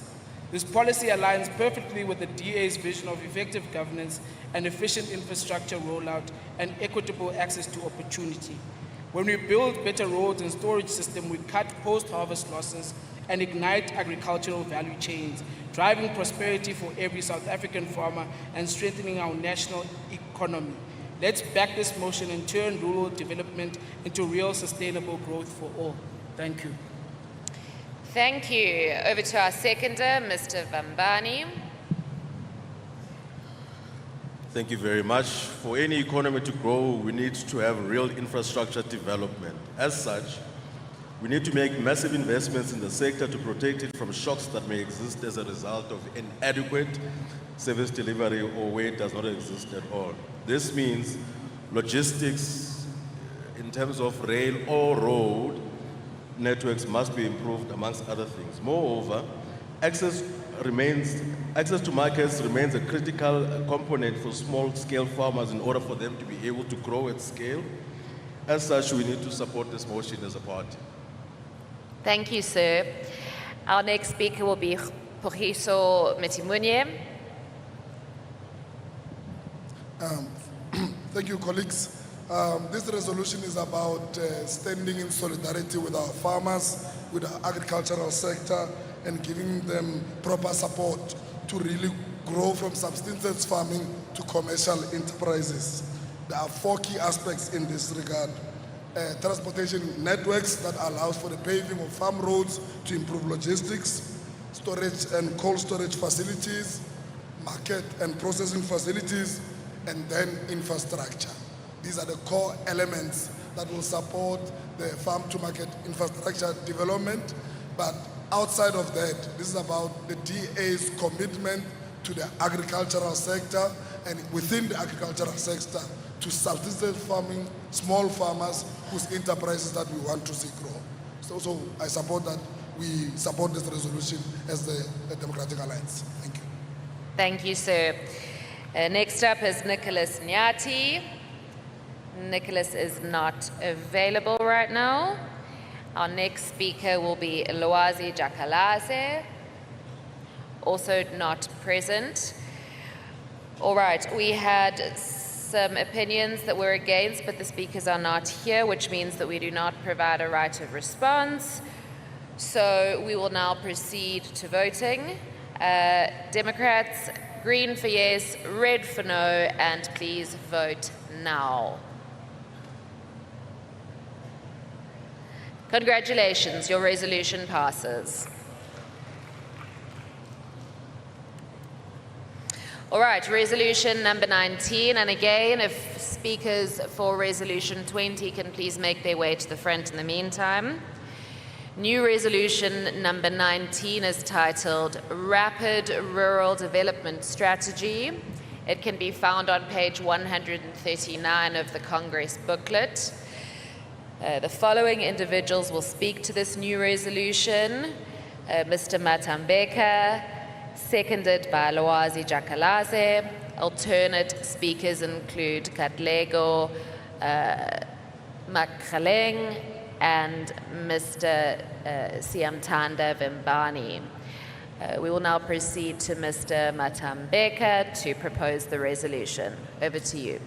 Thank you so much, Chair. South Africa cannot succeed while rural communities are left behind. For too long, rural areas have faced neglect, underinvestment, and limited opportunity. And the result is clear: poverty, unemployment, and the continuous migration of people into already overburdened cities. This is not just a rural problem, it is a national economic problem. When rural economies fail, cities become overcrowded, services collapse, and inequality deepens. This resolution is about changing that reality. A rapid rural development focused on infrastructure, skills, and enterprise will unlock the potential of rural South Africa. Kindly please support. Thank you. All right, and our seconder present? No, but this resolution has been seconded, which means we now proceed to our first registered speaker, which would be Mr. Makhaleng. Is Katlego here? No. All right, so then over to you, Mr. Vimbani.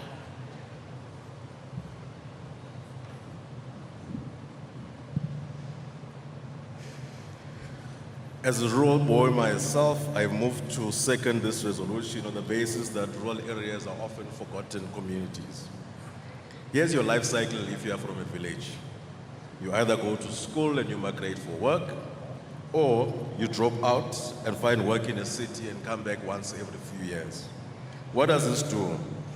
It is neither empowering nor is it developmental, because you are left with skewed patterns in terms of the age gaps, the communities that live there. There's a developmental term that I'm forgetting there. But in essence, you have brain drain, and people in the end up having to be trapped in poverty.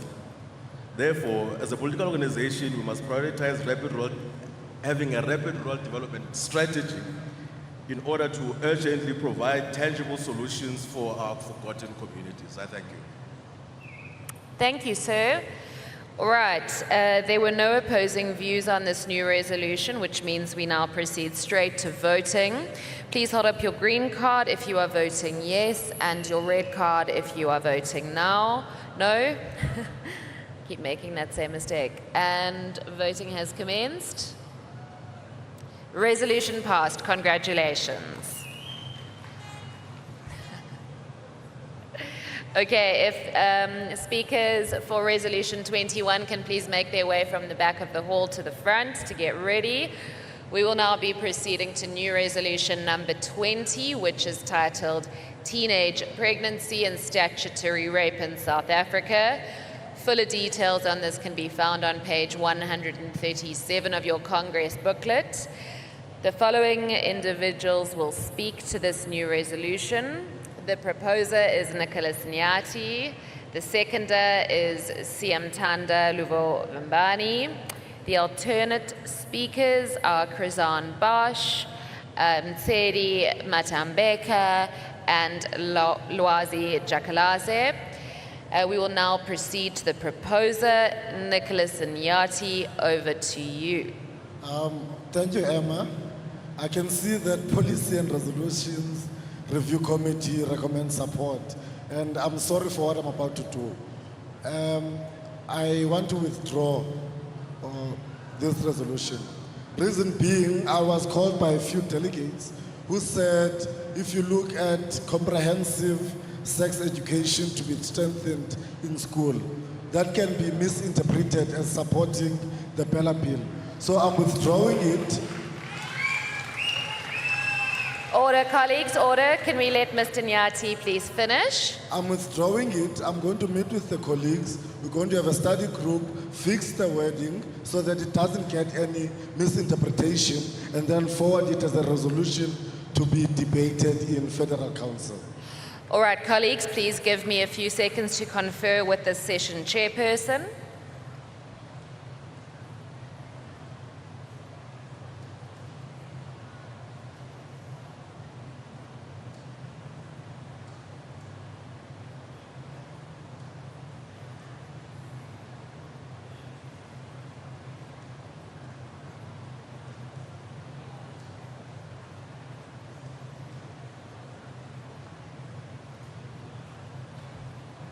Okay, Nicholas, so the ruling of the chairperson is that you may indeed withdraw. You may not bring amendments to the floor, you may indeed withdraw, and it can then be forwarded, if you wish, as a new resolution at a later point before either the Federal Council or the Federal Congress. We accept your withdrawal. Thank you. We'll now move to the next resolution.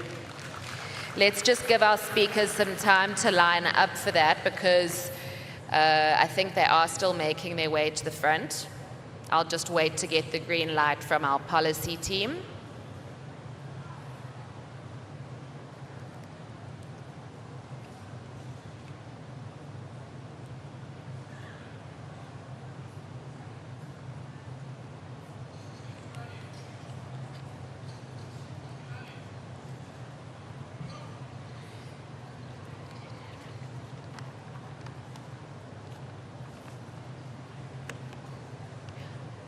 Okay, all right, we're getting the green light here. So we are now moving to new resolution number 21. This is titled Upgrading of Sewage Treatment at Marine Outfalls. Details on this can be found on page 138 of your Congress booklet. The following individuals will speak to this new resolution. The proposer is Laurie Coogan. The seconder is Jacques Hoorn. The alternate speakers are Pogiso Mitamunye, Luvo Vimbani, and Sally Selamela. So we will now proceed to our proposer, Laurie Coogan. Over to you, ma'am. Right, good afternoon, delegates. My name is Councillor Laurie Coogan, and I'm from the Gauteng region. Problems. Okay, so firstly, we have 14 deep sea marine outfalls in South Africa.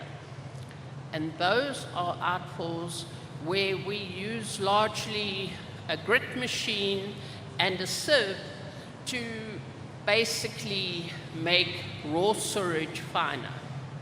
This goes directly into the ocean, and the concern is that in terms of the Sustainable Development Goals of 2030 for the SDG on water and sanitation number 6, there is going to be a requirement for a 50% reduction of untreated wastewater into the ocean.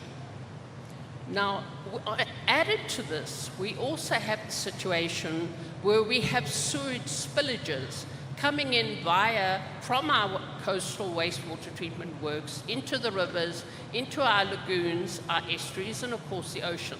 So the actual amount of untreated sewage is even larger than just from the marine outfalls. So the thing is, we can do better than this. We have technology where there is the digestion. Ma'am, your time is coming to a close. Please wrap up. Okay. We have technology that can treat sewage at source. So we should be able... Ma'am, your time is up, unfortunately. Thank you so much. All right. Is our seconder Jacques Hoorn here?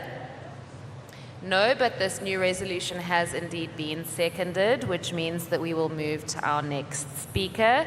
Our first speaker is Pogiso Mitamunye. Over to you, sir.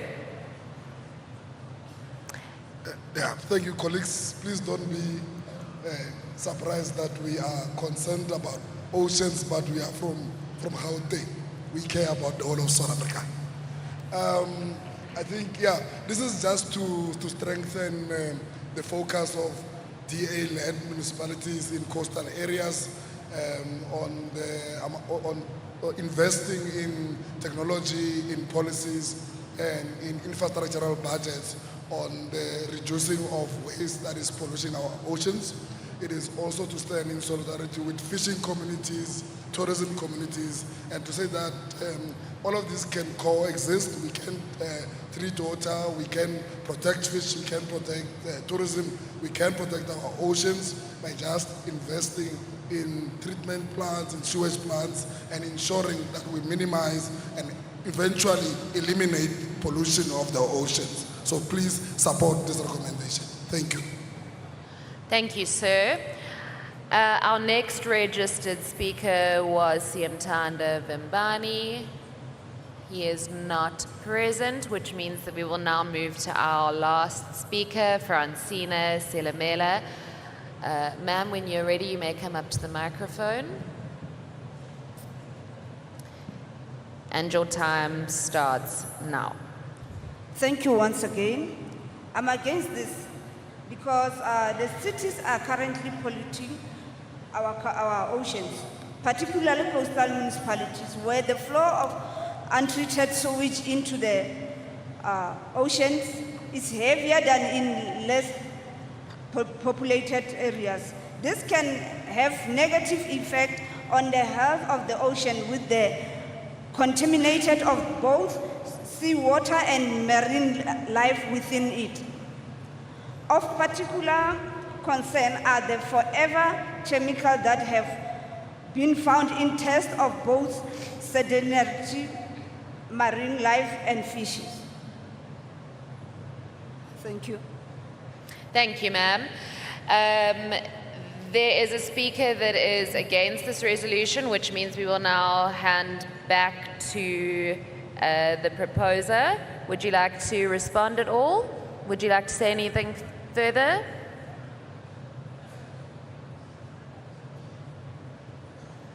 We will give you 60 seconds.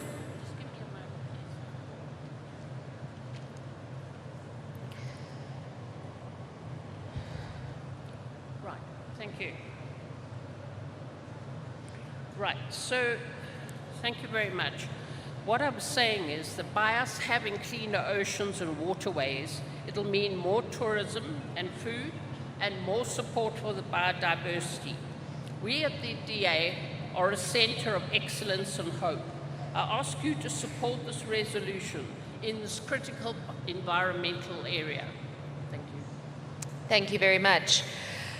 All right, colleagues, we will now proceed to voting. Green for yes, red for no, and voting may now commence. All right, congratulations, your resolution passes. Sure, we're really speeding ahead. I think we're running very far ahead of time because we are now on our final resolution, which is resolution number 22. In the meantime, may I please ask that all of the speakers for our affirmations and remaining motions make their way to the front.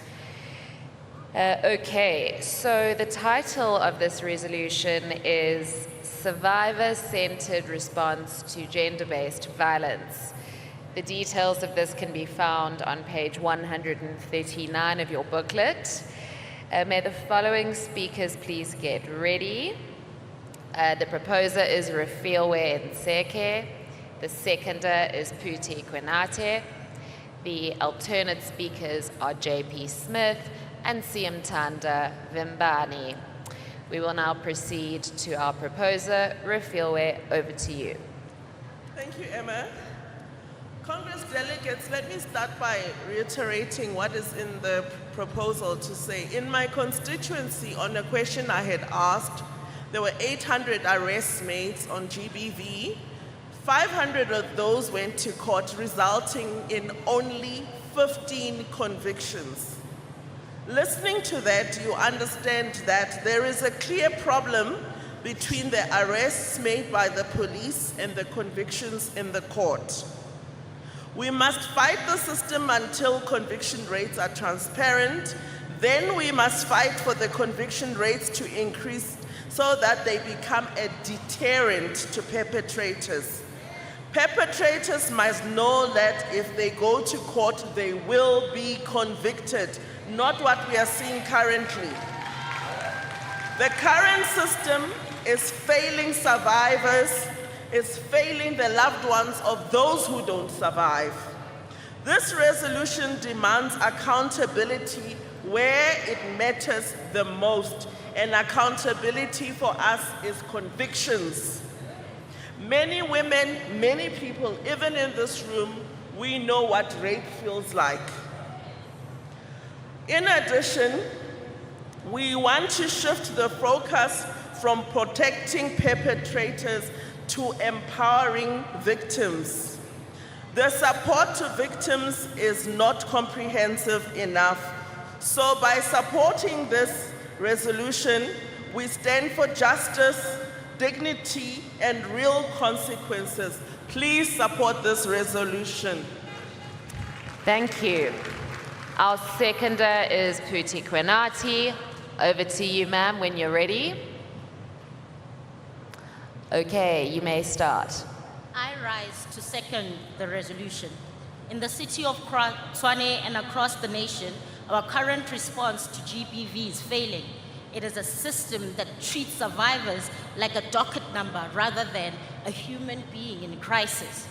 We see these failures in the crime stats of the police stations like Sunnyside, Acacia, and Pretoria Central, where the numbers of violent crimes against women continue to climb. But this isn't just the Gauteng problem. From the streets of Umlazi and the alleys of Nyanga, the story is the same. The system is reactive, cold, and chronically under-resourced. Enough stats. Let's talk about human cost. I talked to Shalkana Patawa, a mother 2 weeks ago from Lodium who was brutally murdered in front of her 2 kids, 7 years, 10 years old. She was failed by the system that couldn't stop her killer, her ex-husband, despite her protection orders. By adopting a survivor-centered response, we commit to a system that prioritizes dignity of the victim and protection of the innocent. We owe it to Shalkana. We owe it to the numbers of the dockets. We owe it to ourselves to support this motion. Thank you so much. All right, over to our first speaker, Cape Town's Sheriff J.P. Smith. Chairperson, thank you. The GBV crisis is not adequately confronted by the South African Police. Cape Town Metro Police stepped up prioritizing domestic violence, which accounts for around 16% of the crime calls to our emergency call center. That's 3% more than shooting incidents. In 2024-25, Cape Town Metro Police attended to 809 domestic violence incidents, resulting in 112 arrests. So we have taken this crisis seriously, but it means nothing if there are no convictions. It's clear that the victims have also noticed as our response improved, the call numbers sharply increased as victims realized we were listening. In 2021, 2020 and 2021 year, we recorded 2,025 domestic violence incidents. By 2023-24, that had increased to 4,378, and last year in 25, it's 7,000 calls. So the victims are calling on us. I strongly support the 3 recommendations on this resolution. Shamala Batoyi says that the failure of policing in South Africa is the failure to achieve convictions. I agree. This is why we need to see the devolution of the control of SAPS and why local government needs to see their powers expanded to include the investigating authority. Thank you, sir. All right, is our second registered speaker, Siam Tanda Vimbani, here? No? All right, so there are no opposing views, which means we do not require a right of reply.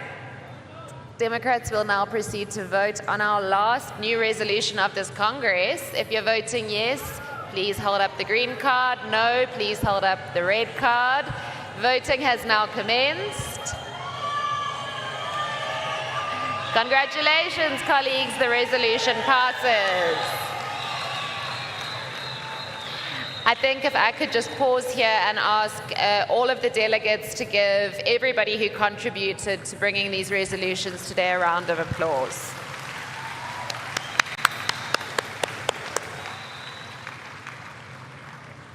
They keep telling me to slow down. All right, so we're now going to proceed to our affirmations. We've got 3 affirmations and 2 motions remaining. Our first affirmation for today is affirmation number 4. In the meantime, can the proposer and seconder for affirmation 5 please get ready? So affirmation 4, and as you recall from yesterday, affirmations and motions don't go to a vote at Congress. We just hear from the proposer and the seconder. Affirmation 4 is titled Promoting Ethical Leadership and Accountability Amongst Public Representatives. It is detailed in page 143 of your booklet. The proposer is Refilwe Nseke and the seconder is Hector Bochapane. And we will now hand over to you, Refilwe. Your time begins. Thank you, Emma. Let me start by thanking Federal Congress by adopting the Ethical Charter. Viva DA, viva! Ethical leadership in the DA, ethical leadership! That is my resolution, and I really want to thank Federal Congress. But when we leave here, I want to say to Federal Congress, starting from here, when we leave Federal Congress, let us live by that ethical charter.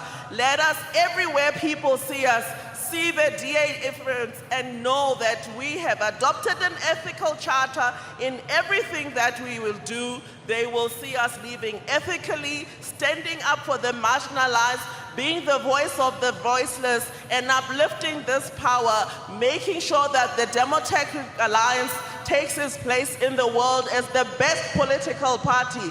Viva DA, viva! Thanks, Refilwe. And our seconder, Hector Bochapane. Over to you, sir. Thank you, Chair.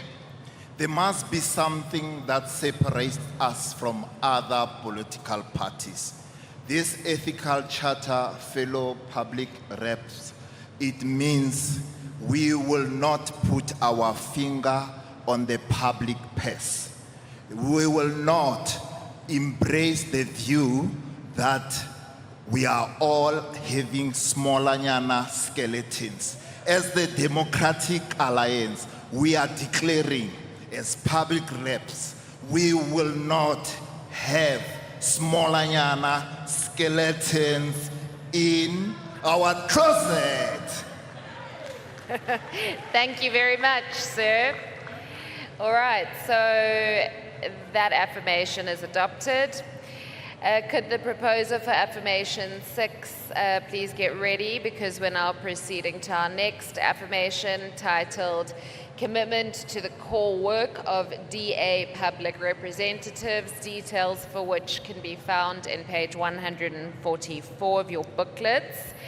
May the following individuals please get ready to speak. The proposer is Tava Mefala Masebe, and the seconder is Zondi Makubela. If Mr. Mefala Masebe can get ready, please. When you're ready, over to you, sir. Right. Thank you very much, Congress. I think at the very core of every public representative is to make sure that our structures work. It is to make sure that we have branches that are actually operational and they are active. At the core of every MP or MPL, it is to ensure that constituencies work as well. So while we understand that from time to time public representatives can take additional roles, we should always be committed to this core work of our as public representatives. So let us all continue being committed to building branches, not only growing them in number, but growing them in capacity as well. I thank you. Thank you so much, sir. Is Zondi Makobela present? No. All right. This has been seconded in writing. The seconder is waiving their opportunity to speak to the affirmation, which means that we now go on to affirmation 6, which is titled Implementing Cost of Living Support Measures. The proposer of this resolution is Pogiso Mtimunye, and unfortunately the seconder is not present. In the absence of a seconder, we will proceed to the next affirmation. There isn't another one. Pogiso, please give me 1 minute to confer with the chairperson.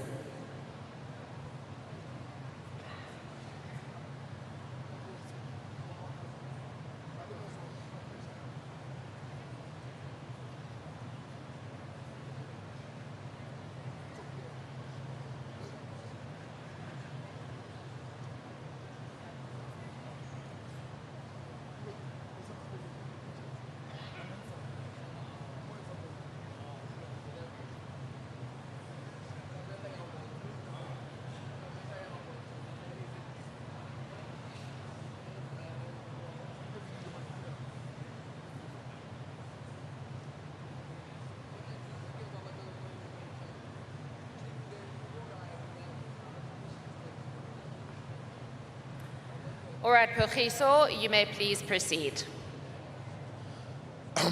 Yeah, thank you, colleagues. This is to affirm what the DA already does, the work that the DA in government and in opposition and everywhere else where it works, that it does. There is a perception out there which is wrong that we must correct, that the DA is anti-poor and we do not care about poor people. There is no party that cares more about the poor people of South Africa than the DA. There isn't. Who fought against the VAT hike?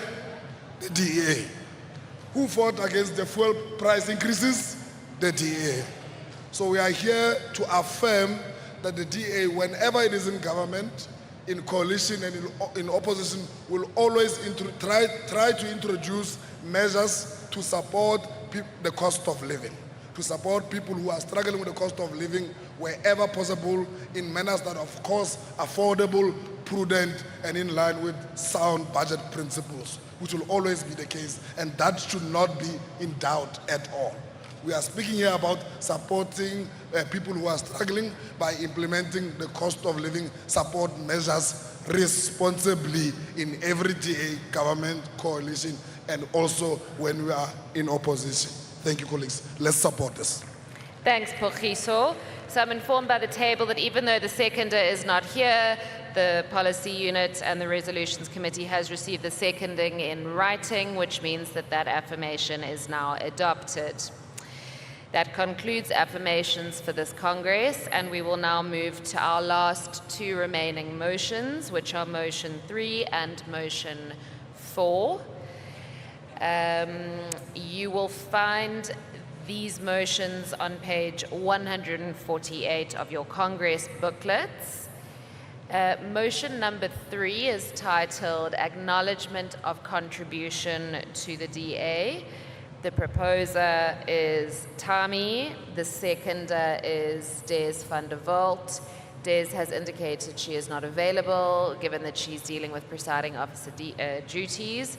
So we will hand over to you, Tami, for 90 seconds to propose. Thank you very much, colleagues. I think as an organization, we need to start a culture of appreciating colleagues who have made a serious contribution while they're here. So it's important that we acknowledge them, but also give them their flowers while they can still smell them.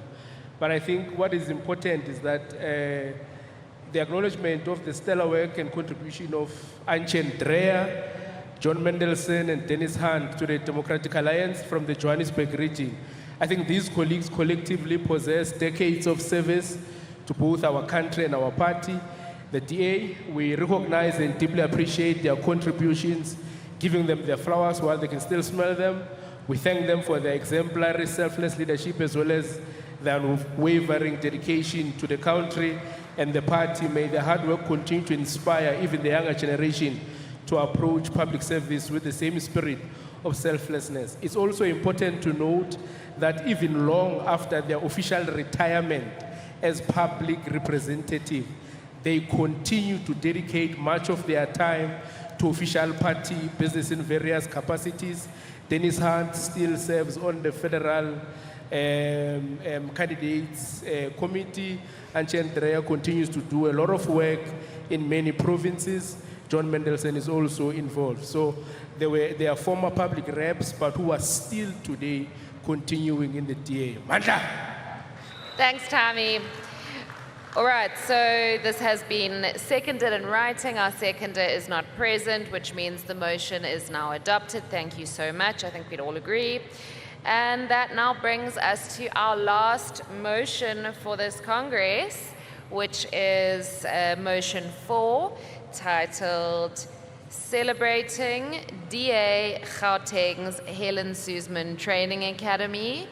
The proposer is Tava Mefala Masebe, and the seconder is Pogiso Mtimunye. Tava, when you're ready, please proceed to the microphone. Your time starts now.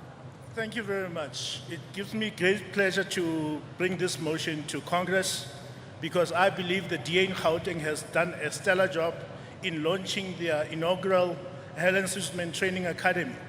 Through this academy, we have already seen that one of the cohort from last year is already elected in his region as a training chairperson in Johannesburg.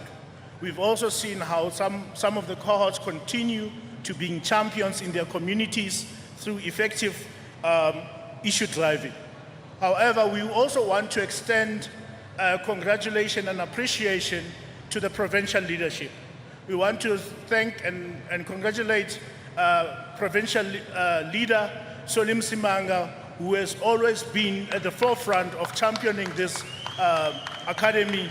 We also want to take an opportunity to congratulate and thank Provincial Chairperson, Mr. Frednell, who has always guided us as to how we can make this better.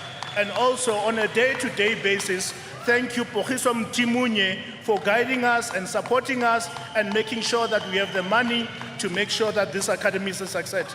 Thank you very much. Well done, dear Gauteng. You are the best. Awesome, thank you so much. And then finally, over to our last speaker for today, who is Pogiso Mtimunye.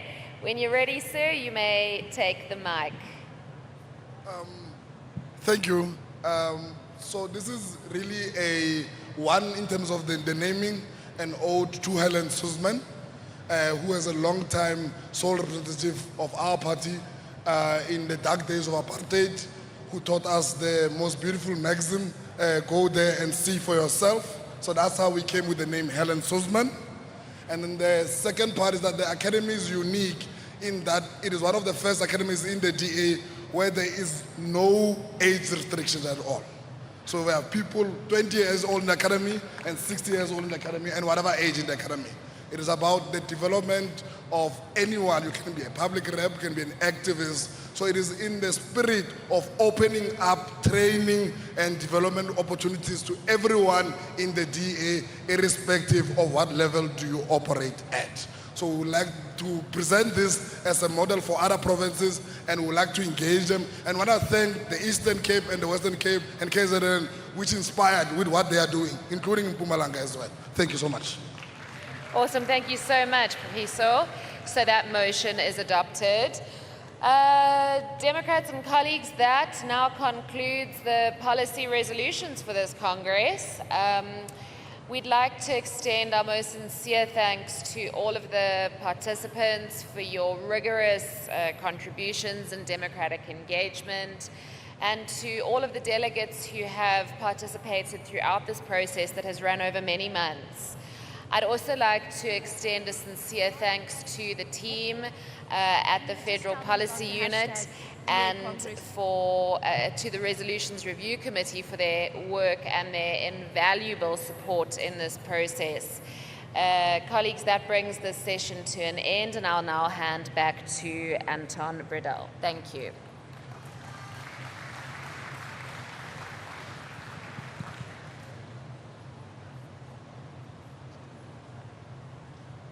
Colleagues, can I ask that we give a nice hand to Matt, the chairperson, and Emma, the deputy chairperson, for the sterling work.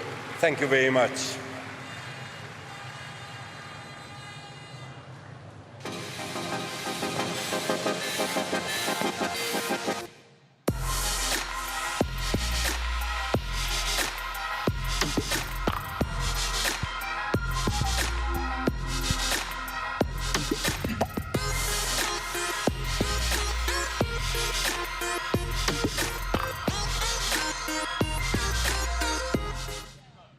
Delegates, please welcome back to the stage your masters of ceremonies. You're simply the best. Better than all the rest. Viva! You're simply the best, Ness. You are simply the best. How's everybody feeling? No, how's everybody feeling? Hold on. This is how it's done. This is how it's done. 1, 2, 3. How's everybody feeling? So guys, I think that I would like to hear how people are feeling. Absolutely. Absolutely. Let's do that. Should we go? Let's do it. Let's go find out how they're feeling. Democrats, I just want to remind you that the hashtag is DA Congress 2026. I've seen all your beautiful posts that you've been putting on social media, but please make sure that you join the conversation online using the hashtag DA Congress 2026. Let us trend. Angus, who do you have with you? I've got this awesome guy from the Limpopo. What's your name, sir? Cool, and how are you feeling today? I'm feeling well, and I'm feeling very great for this Congress. And what's been the best part of this Congress for you? Pardon? What has been the best part of this Congress thus far for you? DA is the best part amongst them all. So DA is the best before, DA is the best now, and DA is the best always. Yes, always is DA. Let's give Limpopo a round of applause. Yeah! Luyolo, who do we have on that side? How's it, Nesli? I've got a very interesting guest here with me. Oh, yeah? I'll let him introduce himself. Yes, hello everybody. I'm Kelvin from Germany. I'm with the Free Democratic Party, and it's you, the Young Liberals. Yay! And we are very, very happy that you guys invited us to your Congress. And I must say, all in our delegation, we're so impressed with your Congress, with the vibe of your Congress, with the professionalism, the organization. Thank you so much for getting us here. I think there's a lot we can learn from to be more successful again as a liberal party in Germany as well. Yeah. And also for showing us that politics can actually also be really, really fun.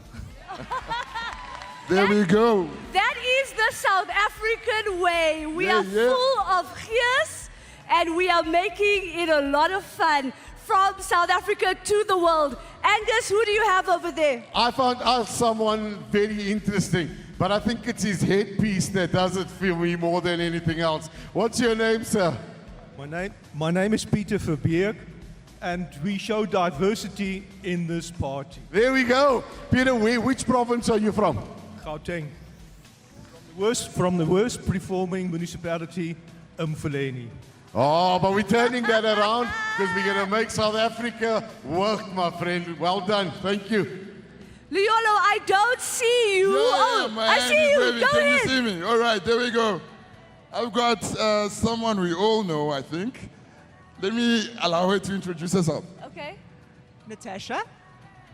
Natasha. Hi, Natasha. Natasha, how are you feeling about Congress? How's it feeling? I think Congress has been phenomenally awesome. I think that our MCs are next level fantastic. And I think that everyone being together every 3 years is just fantastic. There we go, Nasli. Nasli. Angus, I've met over to an you. amazing lady from Dawn in the Western Cape. I'd like you to stand up, and I'd like you to tell us your name and what's been the best part of this Congress for you. My name is Jenny Gordon. Hi, and Jenny. I'm from the Western Cape. Hello. Can I get a woo-ha? Yes, and I think this Congress has been extremely a definitive one.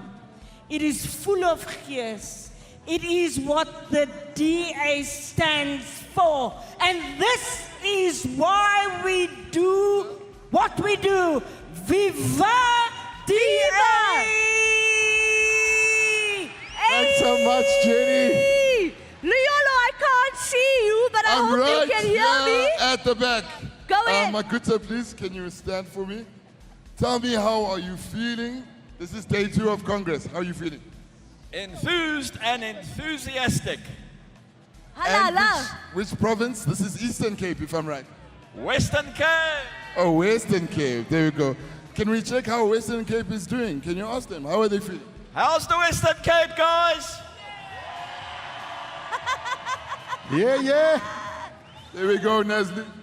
I think we'll do one more. I've got one more here, Naz. Angus. Naz, I've got one more here. Okay, go for it. Absolutely amazing, man. Do you want to stand with me?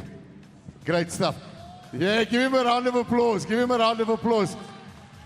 Tell us your name, tell us where you're from, and tell us why this moment is so special for you.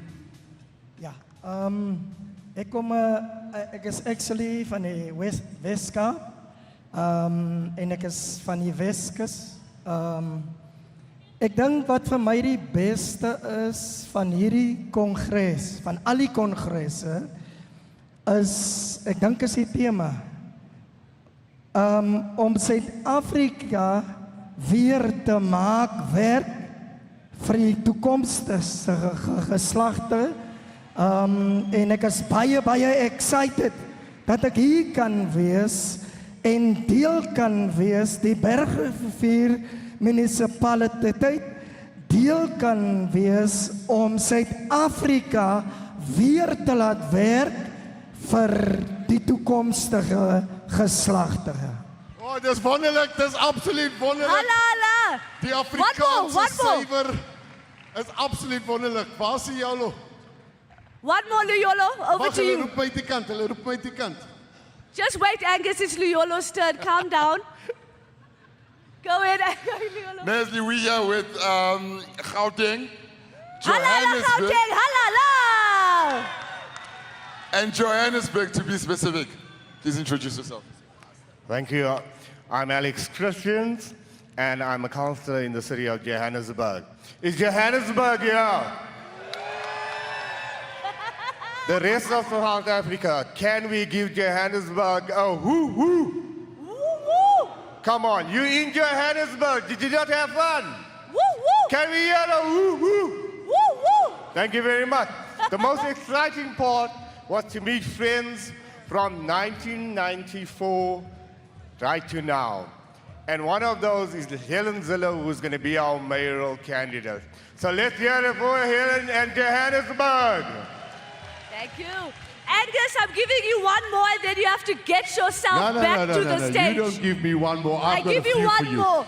And Listen, you I've get met yourself back to the stage. An absolutely amazing special guest, Nasli. She's all the way from the Ivory Coast. Let's give her a round of applause. Woo!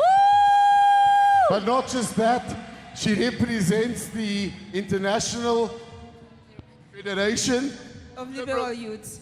of Liberal Youth. And so this is her first Congress. It's an absolutely amazing moment for her to be part of this democratic process. And let's hear more from her. Hi everyone, it's my great pleasure and honor to be here among of you. I really enjoyed this experience and thank you for showing to the world that African can be democratic, that we can organize a very well Congress and that we can have election and that young people still have their voice in political parties. Thank you so much, and this is a great inspiration for me and for my friends, for my organization, and for Africa. Thank you so much. Thank you so much, ma'am, and continue to fight the liberal fight throughout Africa. God bless you. Angus, let's see how quickly you can get back on Let's go. stage. Guys, do you think 44 Angus years will old. be... He's running like a crazy person. Democrats, let's make some noise! Are you ready to get your dancing on, stand up and do some dancing? Yes, we Angus, are. you testing me? There are two things I want to do. There's a very huge province that I want to speak to quickly. Okay. But the province is not in South Africa, Okay. right? And we want all 9 provincial chairs to stand. But I want the 10th provincial chair to stand as well from DA Abroad. So where's the? There he is. I want to hear from Midrand quickly from DA Abroad. Give him a hand. Thank you. Hello, everyone. We are the 10th province from overseas for the DA Abroad. We have Ireland, Australia, UK, Netherlands, Australia, USA, France, UK, all in the house for you. Is that okay? Awesome stuff. Hold on, I want to go all the way back to the Western Cape. Luyolo, will you go to Gauteng? I want to find the provincial chair of the Western Cape. Where's the provincial chair of the Western Cape? Yaku Lord, where's Yaku? Where's the Hold on, provincial where's chair? Yaku? Fred. Fred, are you in the house? I'm going to try and find Fred. Let's see. Where's Yaku? Okay, we'll take the provincial leader. Okay, the Yes. Sorry. All right, Naz. Yes, go for it, Angus. I've got the Western Cape provincial leader here with me. Let's hear from Tertius Simmers. What's his feeling been about the Congress thus far? The Western Cape's participation in this Congress thus far? Tertius, what's it been like? 3 simple words. Die congres was bakgat. Baie dankie. Awesome stuff. Limpopo. Well done, home province, Western Cape. Limpopo! Can we get you the leader? There we go. Here's Jacques over here. And Lindy's over there too. All right, there we go. We've got Limpopo. We've got Mr. Jacques Smala. Let's go. All I can say is that this blue machine is oiled, and it's oiled extremely well. And it's lucky to be here with amongst friends and with our people in South Africa. Yes. All Leolo, right. Leolo Francois is right over Yes, there I've for got Francois right KZN. here. I'm going to ask you guys to please help me to pass this back to Francois.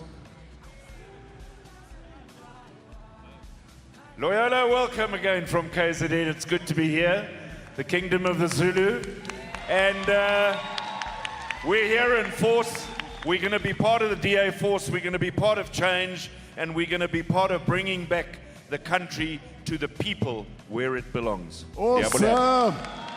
Angus, are you in the Northern Cape? No, Naz, but near the coast. I'm in the Eastern Cape. Eastern a Cape. beautiful part of the world. I've got the provincial chair here with me. Oh, let's hear from you, bud. Angus from the Eastern Cape, which is the home of legends. Yes. Yes. We just want to say to you guys, the way that you have run this Congress shows the country that the DA is the best party to run South Africa. Well done for what you guys have done. You have an awesome province. Love it to bits. Leolo, who's State. next? I'm going to the Free State. Where's Roy? Okay, Free State, you're up. There we go. Roy, good to see you. Thank you. Let's go Free State. Let's go DA. Arie Vrystaat. Arie DA. Leolo, who do you have with you? The conference is clearly going very well for you guys, right? All right, so Nestle, I'm here with Postman Grobler from Mpumalanga. Mpumalanga, We're the province that's making the most noise this weekend, and we're loving it. Let's hear it from Mpumalanga. All right. I'm down in the northwest. If Mpumalanga can just settle down, we can hear from the northwest. Brady, good to see you. Are you enjoying the Congress? What's been the best part thus far? And well done to all your delegates for being here. Oi, oi, Northwest, oi, oi. No, it's so good to be here. You know, it's the Northwest, the Platinum City. As every province, as everyone knows, we're excited to be here. But it shows that as small provinces, we have an impact as well. This Congress showcased that small provinces matter, and we showed them this time. Awesome stuff. Nestle, I am here with our second last province before we finish. I'm here with the Northern Cape. Yeah, boy. Viva Northern Cape, viva! Forward, Northern Cape, forward! Die Noord-Kaap is geanker en die DA is blou en staan vas. Baie dankie. Baie dankie. Now, Nestle, yes. I've just got one more province left, and we are trying to find Gauteng. Gauteng! Are you guys ready to hear from the provincial leader of Gauteng? Halala! Can we hear Gauteng? There we go. Nestle, I'm here with the provincial leader of Gauteng. Please give it up for Sonny Msimanga! Well, thank you very much, Democrats. It is indeed a great pleasure to have all of you in Gauteng, and we welcome all of you. But one thing I want to thank each and every one of you. We've again demonstrated that the Democratic Alliance is the only alternative to South Africa. The only one that can sit without chairs flying, the only one that can have the diverse group of people like what you're having here. The only one that can start on time and finish on time, and no court cases, no ballot boxes or anything like that appearing outside of the ordinary. You deserve a round of applause. You deserve to be called the greatest political party, not only in South Africa, but in Africa, and one of the best in the world. Halala, DA, halala. Halala. Democrats, we are united. We are together, we are one. We've heard from the leaders. Leola, you can come backstage. We've heard from the leaders. We've heard from the chairpersons. Now, Democrats, let's hear from each and every one of you. From the front, in the middle, to the back. Let me hear you make some noise as we bring up our anthem cheerleaders to entertain you further today. God bless you. You guys are absolutely amazing.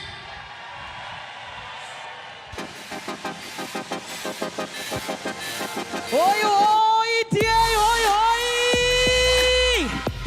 Hoi, hoi, DA, hoi, hoi! Are you ready to dance? Yes! Viva DA, proud viva! Senatanda, we love you guys! What are you ready to dance? Are you ready to dance? Asam, you know the song! Let's all stand up and sing! This is our last dance! Let's go! Asam! Yo, yo, yo!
Those results will now be coming out at 1 o'clock.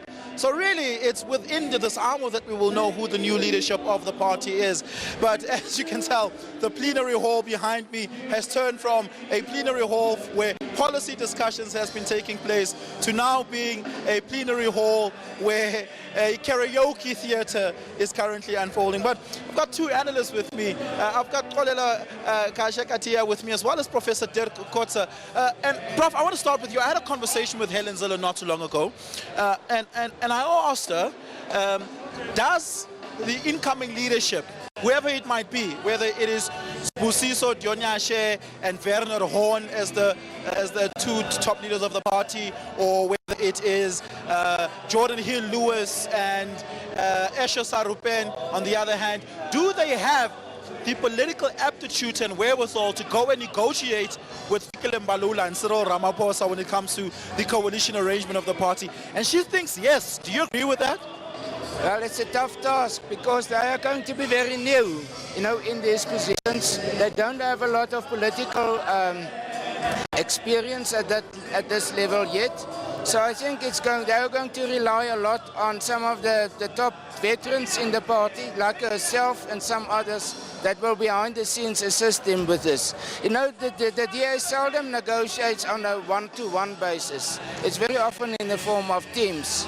And I think, but at the same time, like the federal leader must provide leadership there. So that's going to be the test specifically for the federal leader. Yeah. Perhaps, Kolela, to give you a bite at the same question, what does it take really to be able to negotiate in a coalition arrangement and come out successfully?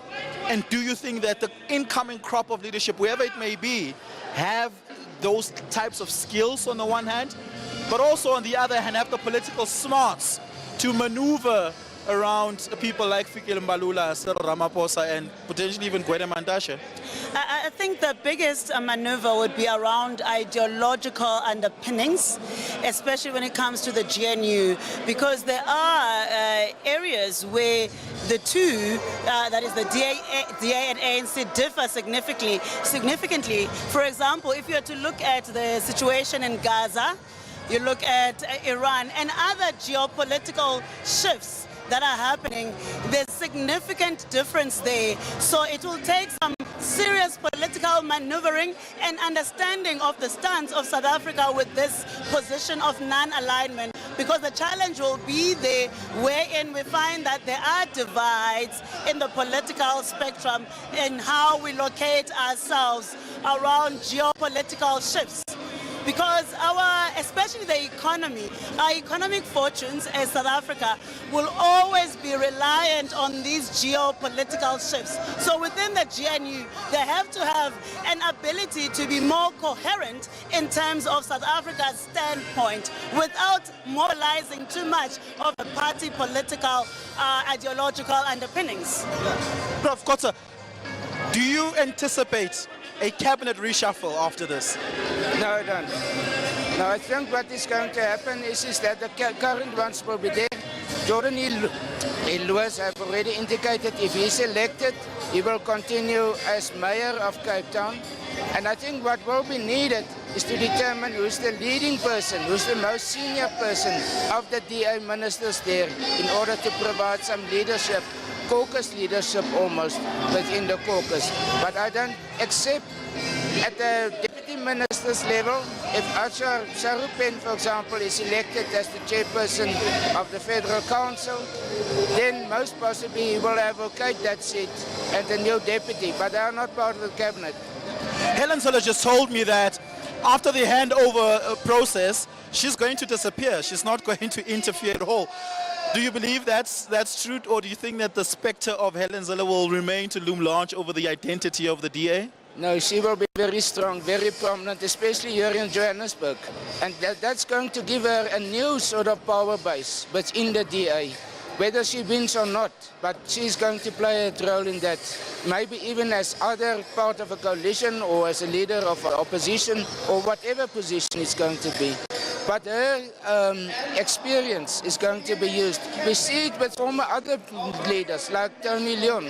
Very often they call him back For example, in the negotiations after the 2024 election, he was one of the key negotiators in that process. So I expect that she's going to play a similar role also.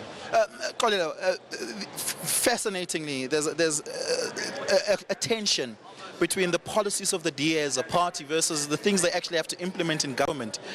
Oftentimes, they have to implement things they don't agree with, the Bella Bill. Yesterday, in fact, this morning, I was speaking to the head of policy of the party, and he was quite adamant that, yeah, the NHI is signed into law, but it's not implementable. And, you know, I spoke yesterday to the former leader of the party in Tshwane as well, Celia Brink, and he had a similar view. And the Democratic Alliance has to address the tension between their own policy position and the ideological framing versus what happens in government. And it's a tough pill to swallow. It's a tough part of governing. But do you think they have found a way to deal with that complexity without making false promises to their bases and constituencies? I think the DA joined the GNU at a point where government is facing a crisis. Citizens don't trust government. They certainly don't trust political parties. State institutions have been completely eroded. The state itself faces a continuous crisis in leadership, and also even our democratic institutions that we valued. Now we're seeing the judiciary also, there seems to be a trust deficit there. So they're entering the space during a moment of crisis wherein leadership within the state specifically has been identified as a key driver towards the future. So they will have to deal with these things that they found already, and these things have actually become endemic within the state. So it will be very difficult for them to unlock those things, even if they have those 6 ministers as it stands.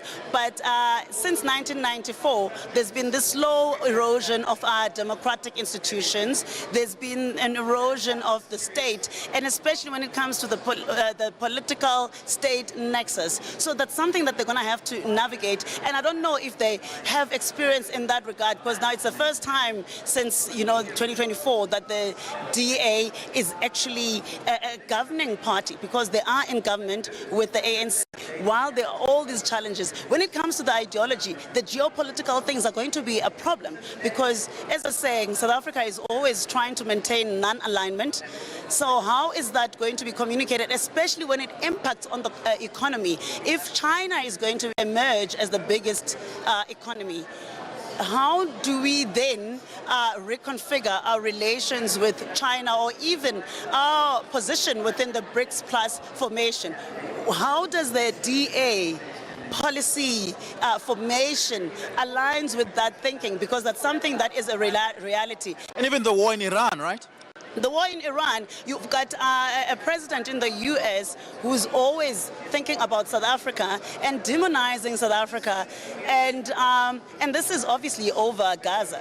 Yeah. And the DA wants to play friendly with this leader. That tension in governance, Dirk, I want to ask you about it, because I just spoke to the leader of the DA in the Northwest, Freddie Sonakile, and I said to him, Freddie, I spoke to farmers in your province, and they're very unhappy with John Steenhuisen, because they believe John Steenhuisen has been dragging his feet in solving the foot and mouth disease crisis that has plagued the province. A lot of those farmers now have to shut down their businesses and operations and downscale, and these are people that presumably voted for the DA, right? These are white Afrikaners who the DA is trying to appeal to in the province, and now they're upset with you. Do you think the DA is learning hard lessons of what it takes to be in government and making promises to your constituents? Because they have some answers to go give. Freddie says, well, the answers shouldn't just come from national, should come from province as well, and the provincial government there has been failing farmers in the province as well. But farmers are looking to the top leadership. They're looking at the minister, not just the MECs and the premier there. Well, that is indeed that they are going through a steep learning curve since 2024 after the election. I think we must also remind ourselves, it's not the first time that they are in government. They've been in the Western Cape at provincial level already. They've in many local authorities. But as you are saying, at the top, it's a new dimension that they are dealing with. I think this is where, coalition government, the art of being involved in a coalition government is by definition, many people won't like it when I say it, but it's about compromises.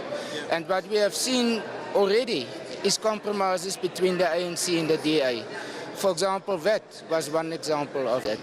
the way in which the Bella Act has been dealt with after the adoption of the Act, with the proclamations that where the minister who comes from the DA has been a leading figure in that. I would argue that though they didn't have the opportunity right in the beginning to negotiate a comprehensive agreement about all sorts of policies, which is normally done by coalitions. I mean, only at 14 days. Yes, that's exactly the point, the statement of intent. That through these individual crises, or they actually develop policy as they go along. You know? It doesn't seem to appear to be a very popular concept, but that's how it happens in practice at the moment. Whether it's about international relations, whether it's about economic issues, whether it's about black economic empowerment, whether it's about language issues, that is how I think we should expect how they, and over time they develop more experience of each other and understand each other better, more personal relations develop, and that is how coalitions work. Yeah.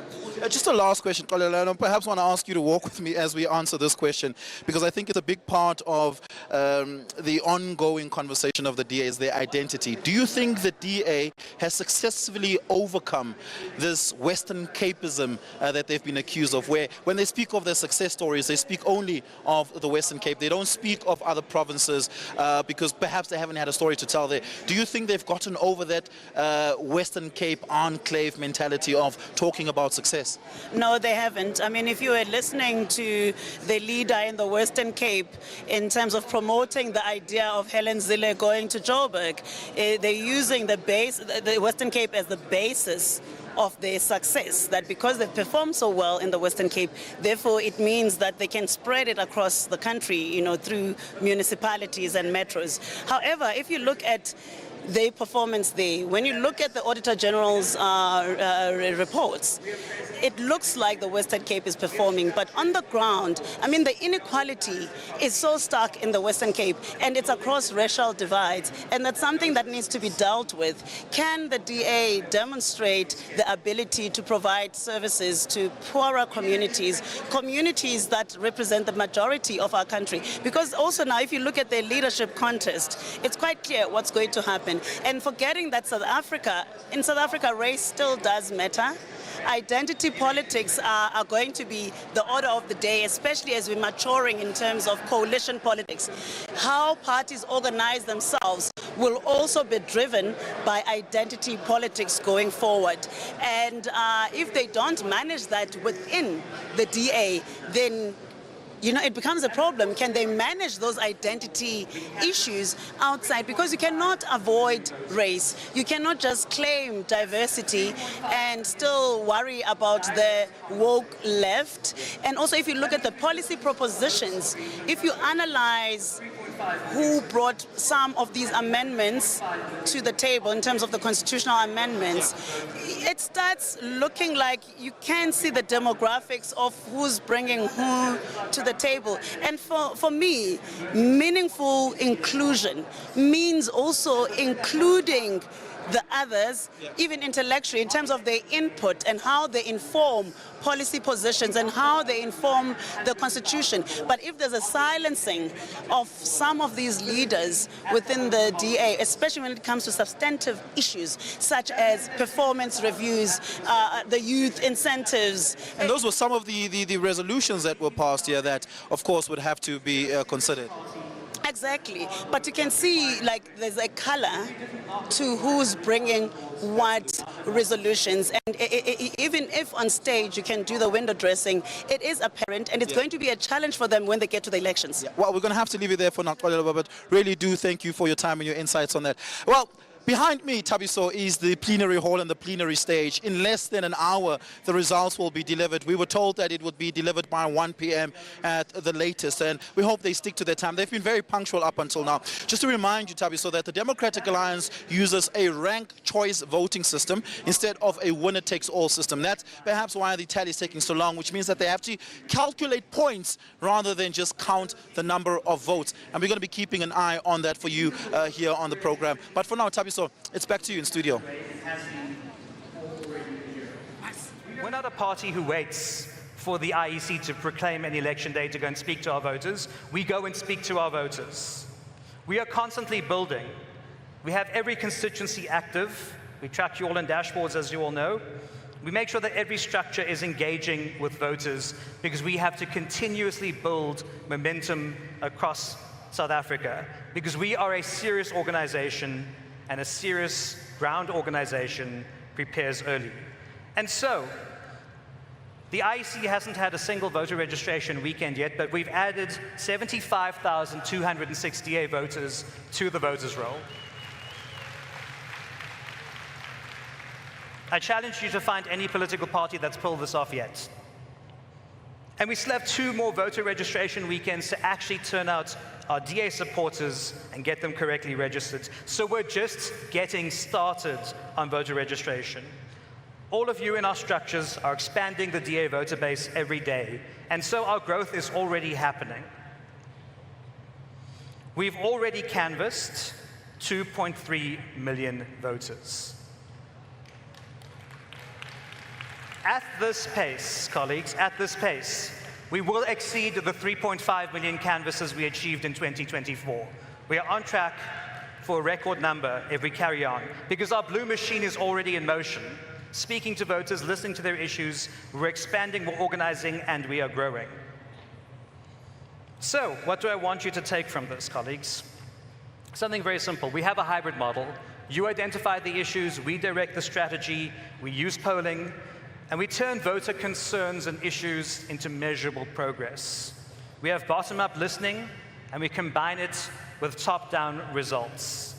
Polling combined with Metso has given us a structural advantage in South African politics. And what it shows is the DA is not just a party of ideas. We're a party of organization. We're a party of delivery. But we have now become a formidable national ground force, present in communities across South Africa.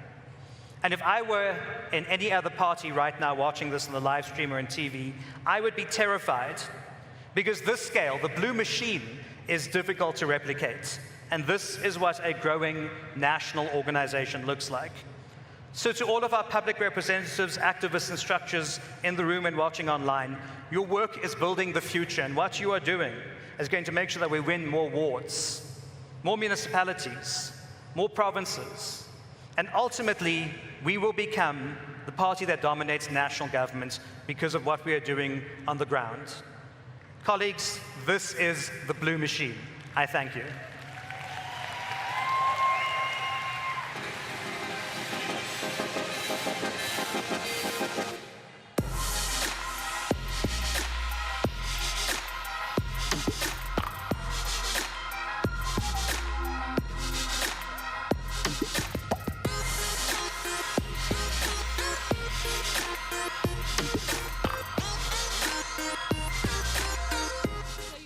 Democrats, it's been such an incredible day 2 of Congress. How are you guys feeling? Yeah, amazing. I love Congress. I wish I could bottle Congress up and drink it every day.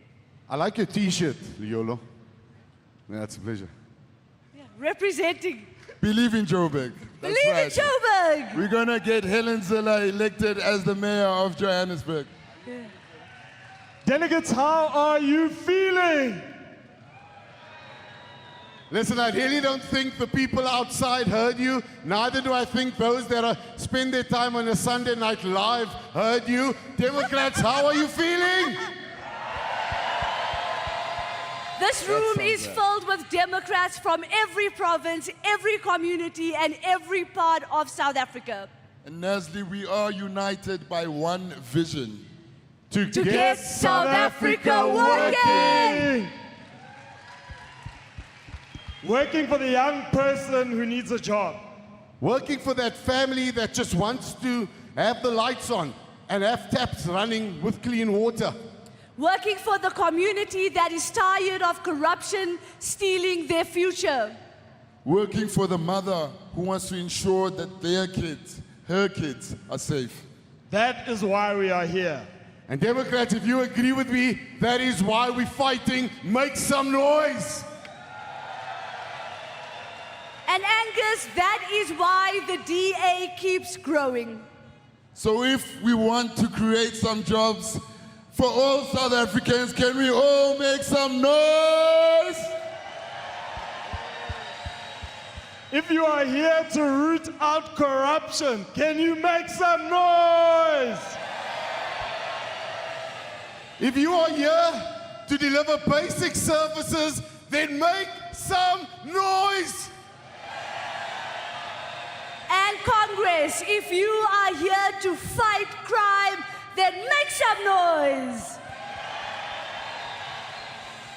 Democrats, this is our movement and it is our moment. And Angus, who do we have up next? Potchefstroom's finest. Potchefstroom's finest, our friend Johan's finest in the back. It's Vickers Botman!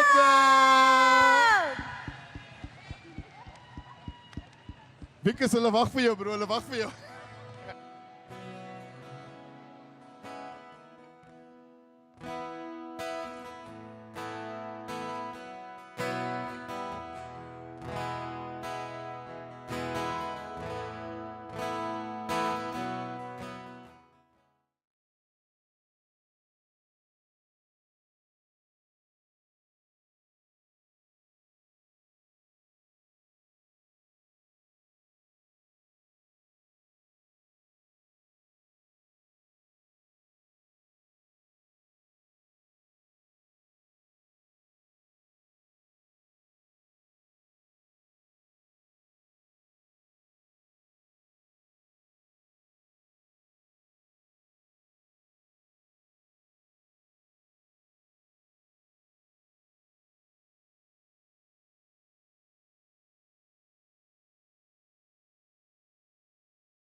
The nominees in this category have demonstrated exceptional commitment to building our party's financial strength.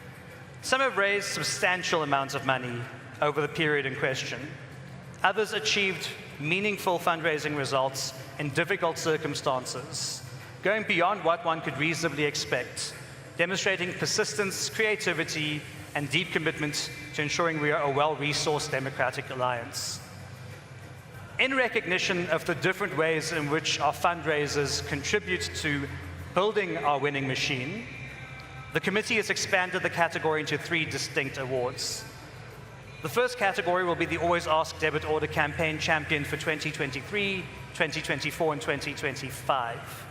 The second category is the Exceptional Provincial Fundraiser for years 2023, 24, and 25. And our third fundraising category is Exceptional National Fundraiser of the Year, 23, 24, and 25. These awards recognize those who understand that building the party requires not just your ideas and your commitments, but our resources to turn our ideas into results. So let me start with the first one from 2023. The Always Ask Debit Order Campaign Champion for 2023 is Councillor Eleanor Huggett from Gauteng.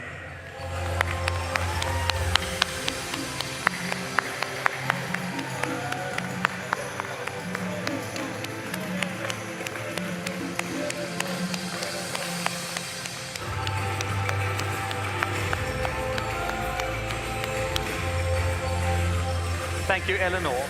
The 2024 Always Ask Debit Order Champion is Elsie Vermoeten from Mpumalanga.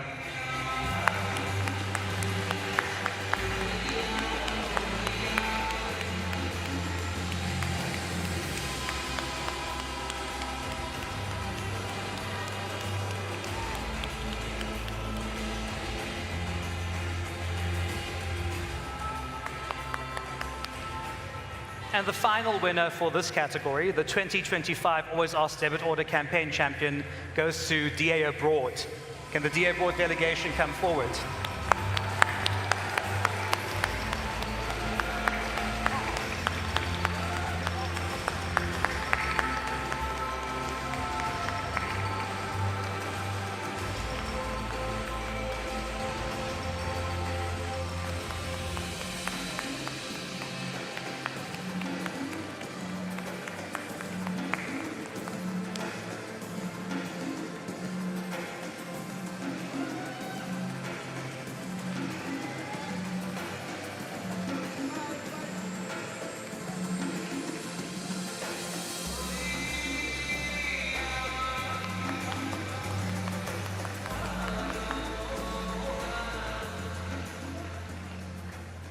Okay, we now move on to the category of Exceptional Provincial Fundraiser of the Year.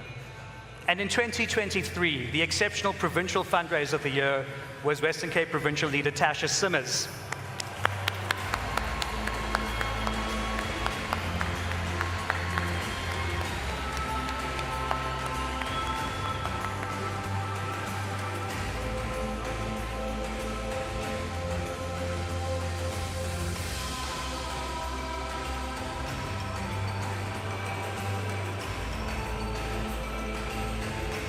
Our 2024 Exceptional Provincial Fundraiser of the Year is Gauteng North Regional Chairperson Bosch.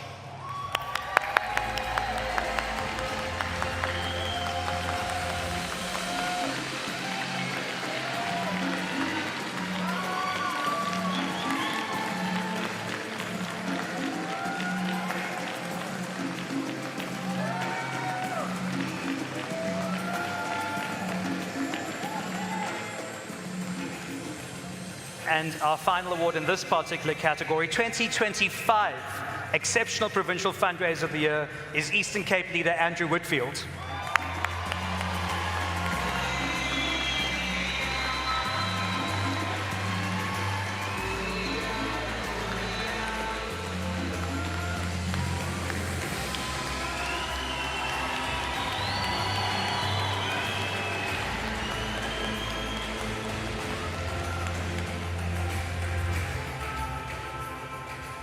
Now, our final 3 fundraising awards are for the Exceptional National Fundraiser of the Year, the people who bring in the big money. And in 2023, our exceptional fundraiser of the year is someone who might not be known to all of you, but works very hard at head office, Stephen Murphy, our Chief Financial Officer.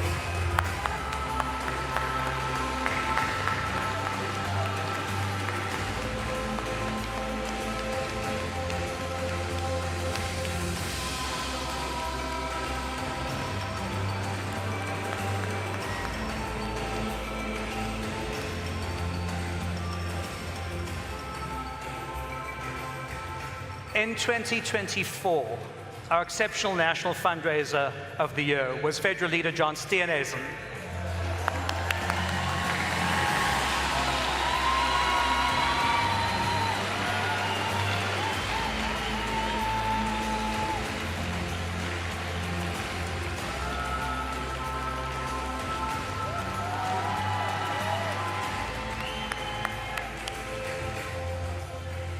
And of course, 2025, last year, quite a big fundraising year for us as well. Our winner for this particular year is Helen Zille.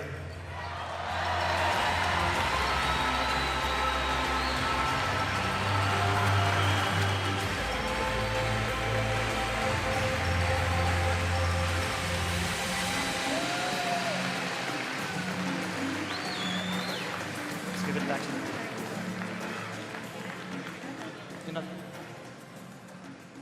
Okay, so now the award that you've all been waiting for, the category you've all been waiting for. Most exciting, the category for the provinces or regions that are recognized for outstanding performance and advancing our party's cause, making sure they have strong structures and growing in all parts of the country. We'll be announcing the winning province or region for 2023, 2024, and 2025. To the provincial leadership present, if your province is announced as the winner, may I ask that just your PEC come forward to receive the award. I'm not sure we can put everyone on the stage, so just your PEC. If you are a region that wins the award, please can the Regional Executive Committee, just the REC, come on stage to get the award. Kindly approach and exit the stage using the front staircase to my left. So in 2023, the best performing province or region for that year was the Free State.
again to the colleagues from the Free State, and congratulations.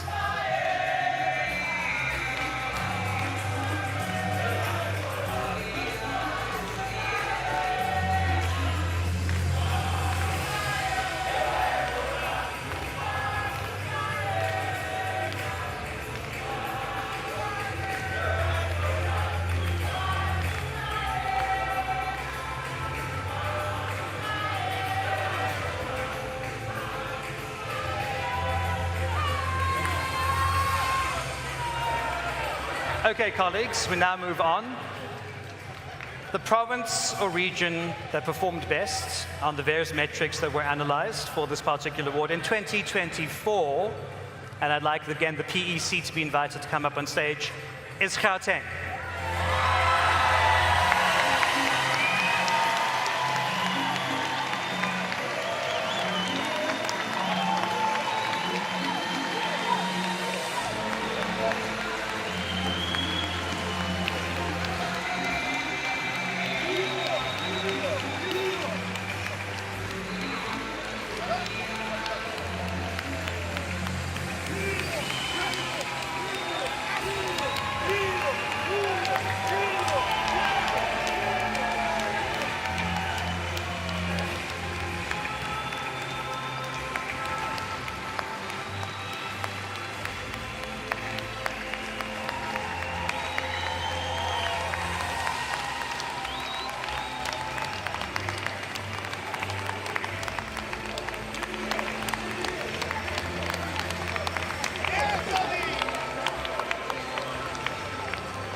Okay, colleagues, the final award in this category was a tie between two regions from the same province. Statistically, we sliced it every way that we could, and every time it came out as a tie.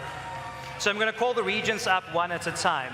The best performing regions for 2025. First up, can I ask the REC to come on stage? Gauteng North.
Now, of course, this is a shared award, and the next region to come up on stage, and you all know it's from Gauteng already, Gauteng West.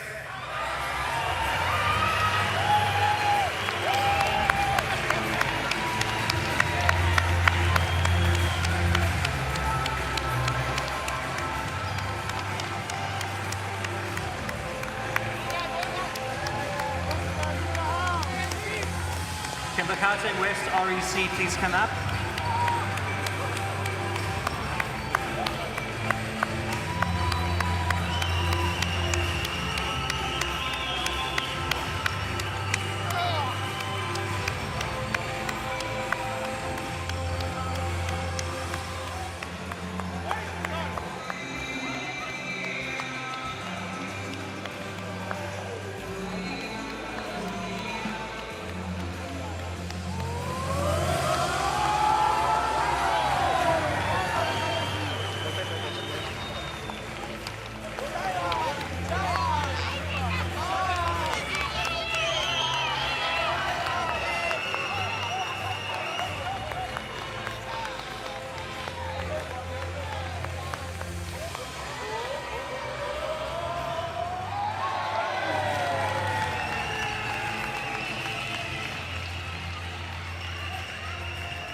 Colleagues, friends, and Democrats, this brings us to the conclusion of the award segment for this Congress. We'll see you all again for awards in 3 years' time.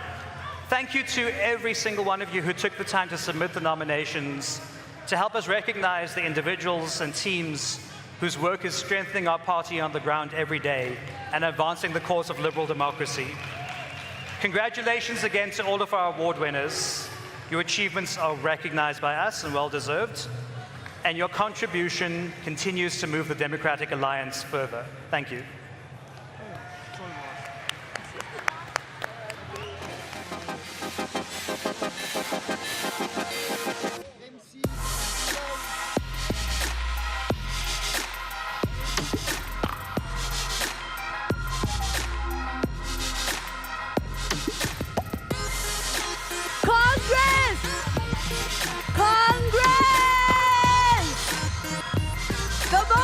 You've all been waiting for is almost here.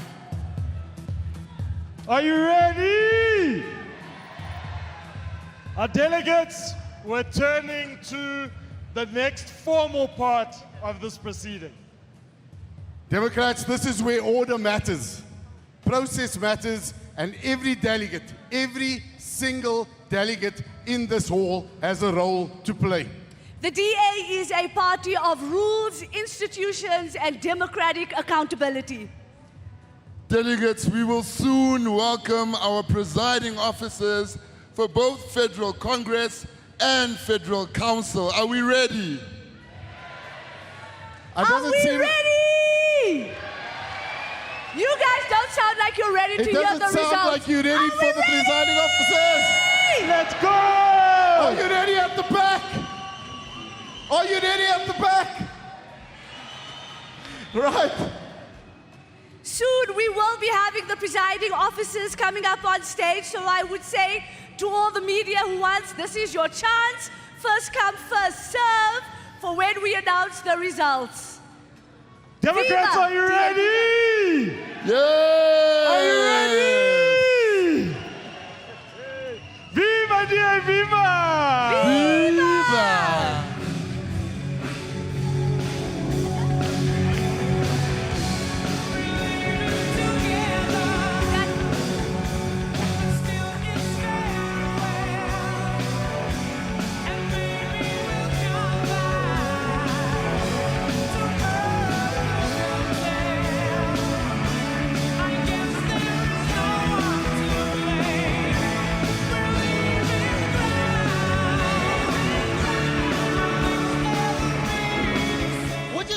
In the pocket, and if you lose what is already in the pocket, you will have a problem in the Western Cape in 2029. Yeah. Look, as you can hear, it's the final countdown. We're heading into the studio.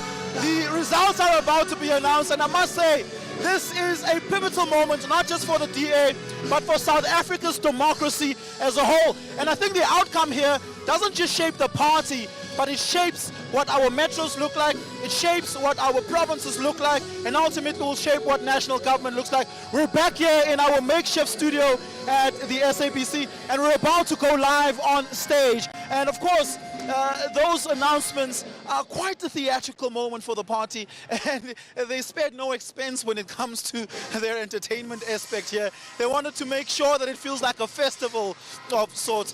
So perhaps to just ask you about the party from the perspective of its identity, right? These are young leaders.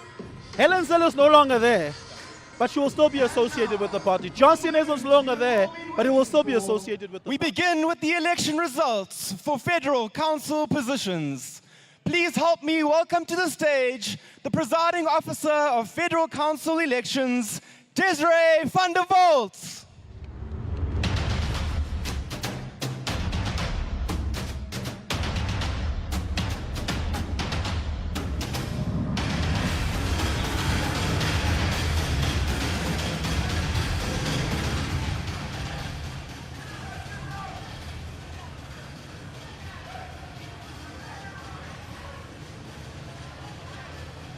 Okay.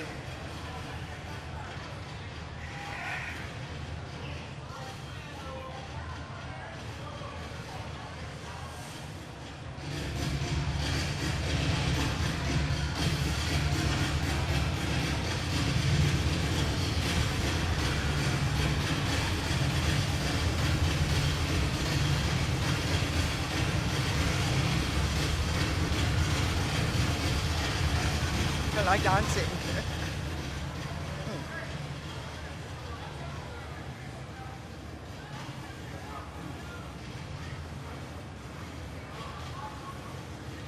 Good afternoon, delegates.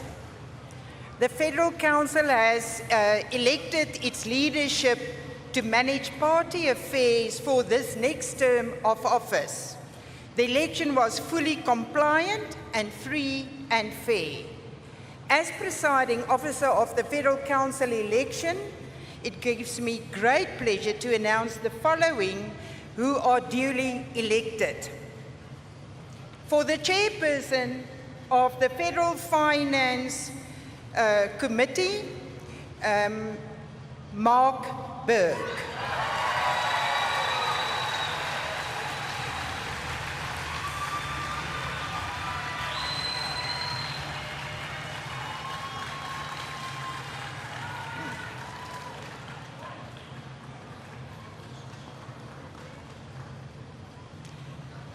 For the Delegates, we now move to our 3 deputy chairpersons of Federal Council. And the Federal Council has elected the following. They are in the order of the 3rd Deputy Chairperson, Carl Popheim.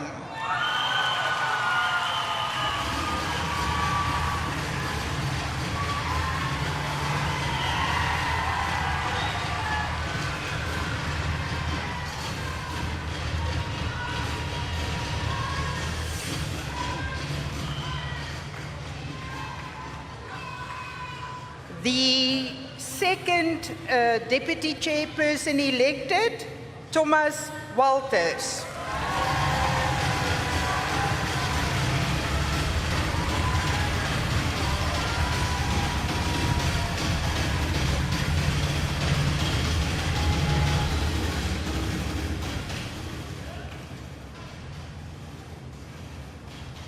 And now, for our new chairperson of Federal Council, back to you, Desiree.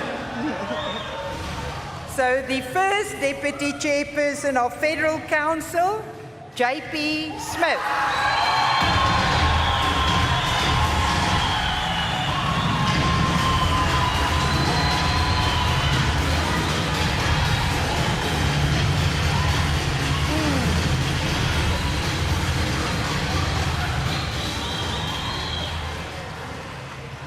And we'll try that again. And now, for our new chairperson of Federal Council, back to you, Desiree. And your new Chairperson of Federal Council, Asher Surapel.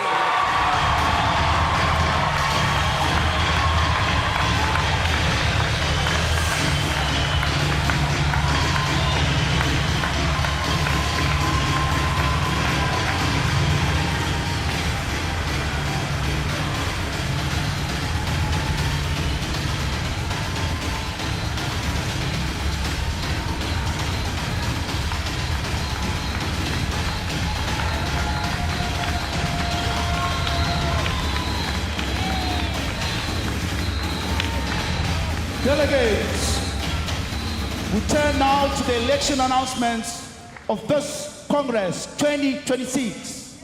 Please welcome back to the stage your Federal Congress presiding officers, Werner Horn and Bridget Masango.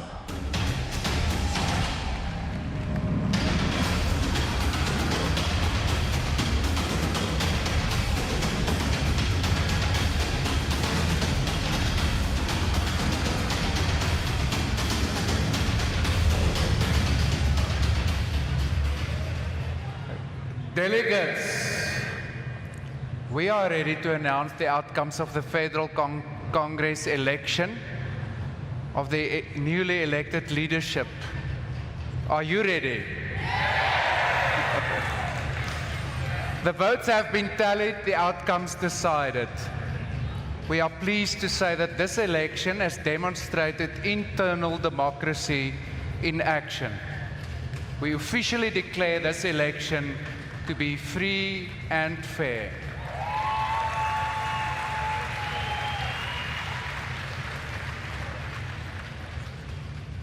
first leadership position we will announce is that of the 3 Deputy Federal Chairpersons of the Democratic Alliance. It's you, Bridget. The 3rd Deputy Federal Chairperson is Solly Malatsi.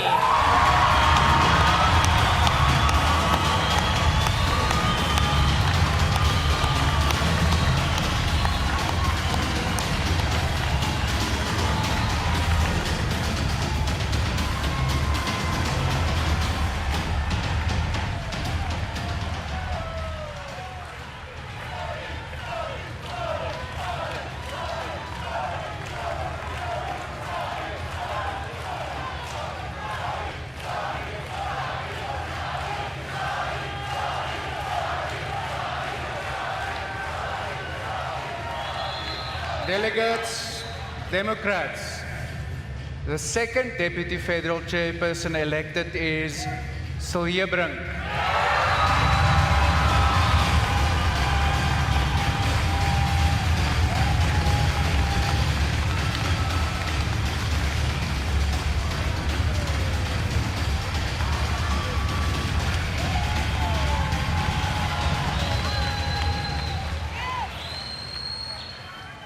Delegates, the 1st Deputy Federal Chairperson is Siviwe Kwahube.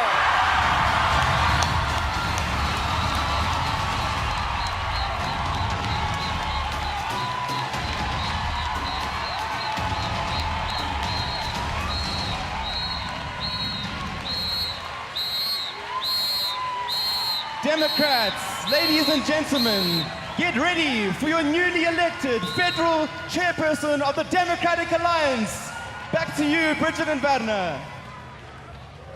Okay, are you ready to hear who is your newly elected Federal Chairperson? The duly elected Federal Chairperson is Solim Simanga.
Delegates,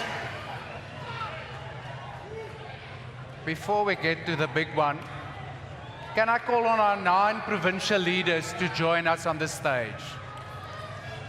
Please welcome them. They've also been elected at some point.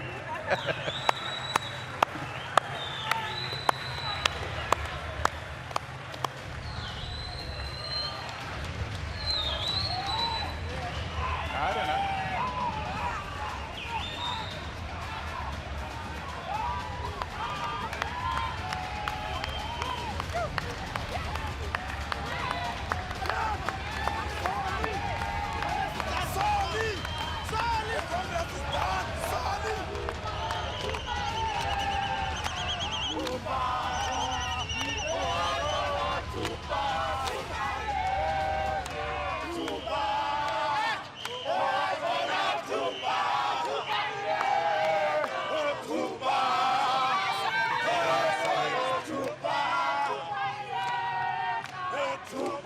Democrats, ladies and gentlemen, South Africans, near and far, now get ready for the new federal leader of the Democratic Alliance. Back to you. Democrats, now this is the moment we are ready to announce the new federal leader of the Democratic Alliance. This has been a contest between two candidates, and we commend their collegial, respectful, and thorough campaigning. They have both been a true credit to this party as they have stood as candidates. Delegates, it is my pleasure to announce that the new federal leader of the Democratic Alliance is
Thank you.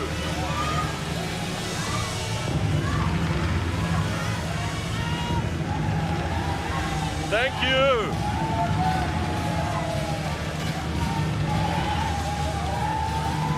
Thank you.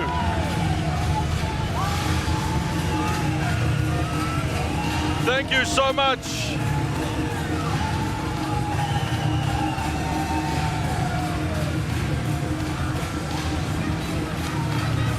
Thank you.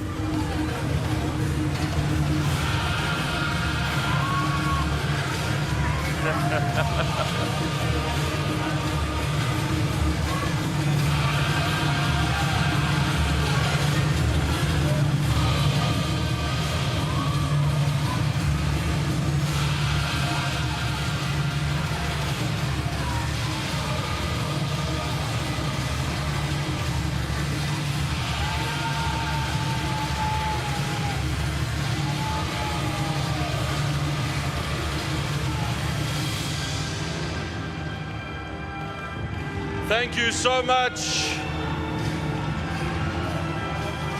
Thank you. Now, before I start,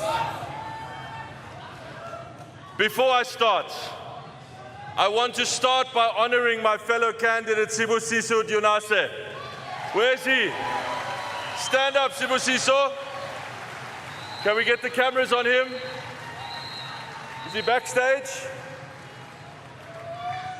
Is he there? Sibusiso, wherever you are. Come on, brother. Come on.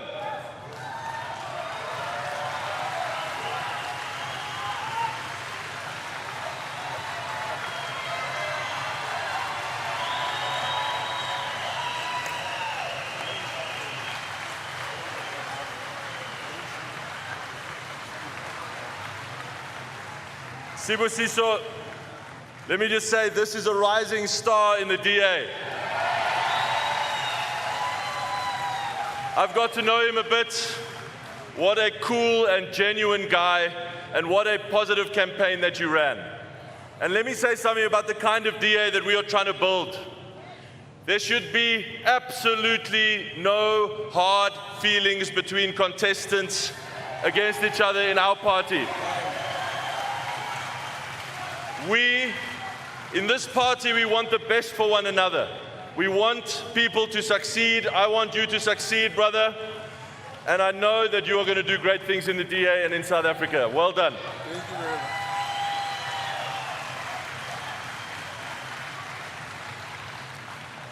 Then I want to say to this newly elected federal leadership team, how excited I am that all of you have been elected. Solly Msimanga, Asho Sarapin, Sibiwe Gwachube, Solly Malatsi, Celia Brink, Carl Popham, JP Smith, Thomas Walters, Mark Burke, and so many others, many of them in leadership for the very first time. And let me say that many of them started out with me in Daso years ago, and we have now ushered in a total new generational shift in our leadership that is so exciting for our party.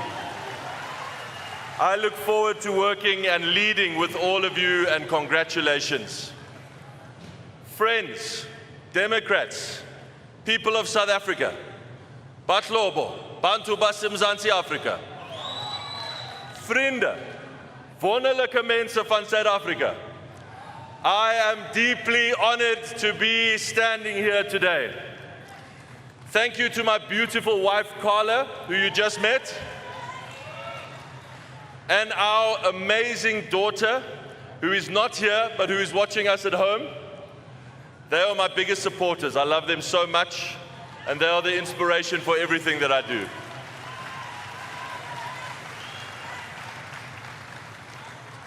My mom is also watching from home. Hi, Mom. And while my dad has passed away, I know that he's watching us here. I'm so grateful to both of them for the values that they taught me that guide me still in my life today. And I want to say something I don't know where he is now, but Solly Malatsi, our Minister of Communications. I've never told him this story, but when I ran for office for the first time, my dad, he cut out a job advert from the newspaper and he gave it to me with a little handwritten note. And it was a vacancy at the South African Post Office. And he said, "Son, please rather apply for this job because politics is too stressful." I want to say, Dad, that I'm sorry I didn't listen, but I know that you're proud of me now.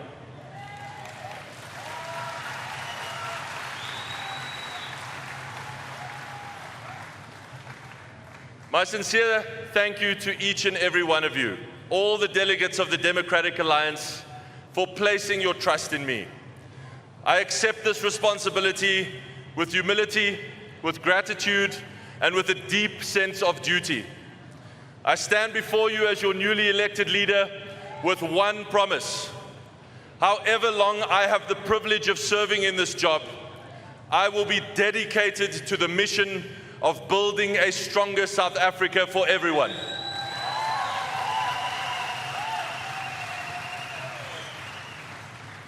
Because South Africa is truly worth it.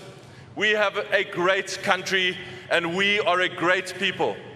And we love this country way too much to see it fail.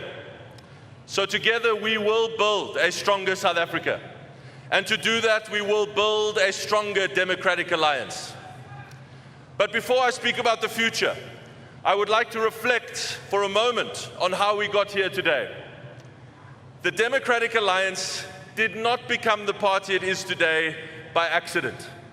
It was built over many years by leaders who each strengthened this party in different ways and who each added something, often in difficult times and against the prevailing tide. Our party's roots run very deep. From the formation of the Progressive Party 67 years ago, and Helen Suzman's often lonely fight as a liberal voice standing against apartheid, to the Democratic Party, which played an outsized role in the shaping of our Constitution and of our new South Africa. One of the architects of that document, who was even younger than I am now, was Tony Leon. Later, when he was the leader of our party, Tony took a party that just had 1.7% of the vote, and he made it electable by turning it into a fearless party of opposition. At a time when many in South Africa believed that we didn't even need an opposition, Tony stood up and insisted that our democracy would never succeed without one. I remember watching Tony debate President Thabo Mbeki when I was just a 16-year-old boy. When President Mbeki eloquently defended the brutality of the Mugabe regime and denied the truth of the AIDS pandemic, Tony was one of the only ones to stand up and say what others were unwilling to say, that defending Mugabe was indefensible and AIDS was a crisis causing untold loss and grief. I remember watching on TV, completely mesmerized by the quality of this debate. Here were two leaders engaging not in a war of words, but in a battle of ideas. A battle about how the future should look and the values that should guide our country. Tony understood that democracy requires someone willing to speak uncomfortable truths, someone willing to say what others will not say, and to challenge power. Tony laid the foundation for the modern DA by proving that opposition matters, and that principled opposition is never unpatriotic. On the contrary, principled opposition is loyalty to the Constitution. After Tony came Helen. In 2004, I attended a DA youth meeting in Bonteheuwel. At the time, I was still a schoolboy, trying to understand what the DA was all about. There, I remember meeting someone I'd never heard of before, a lady called Helen Zille.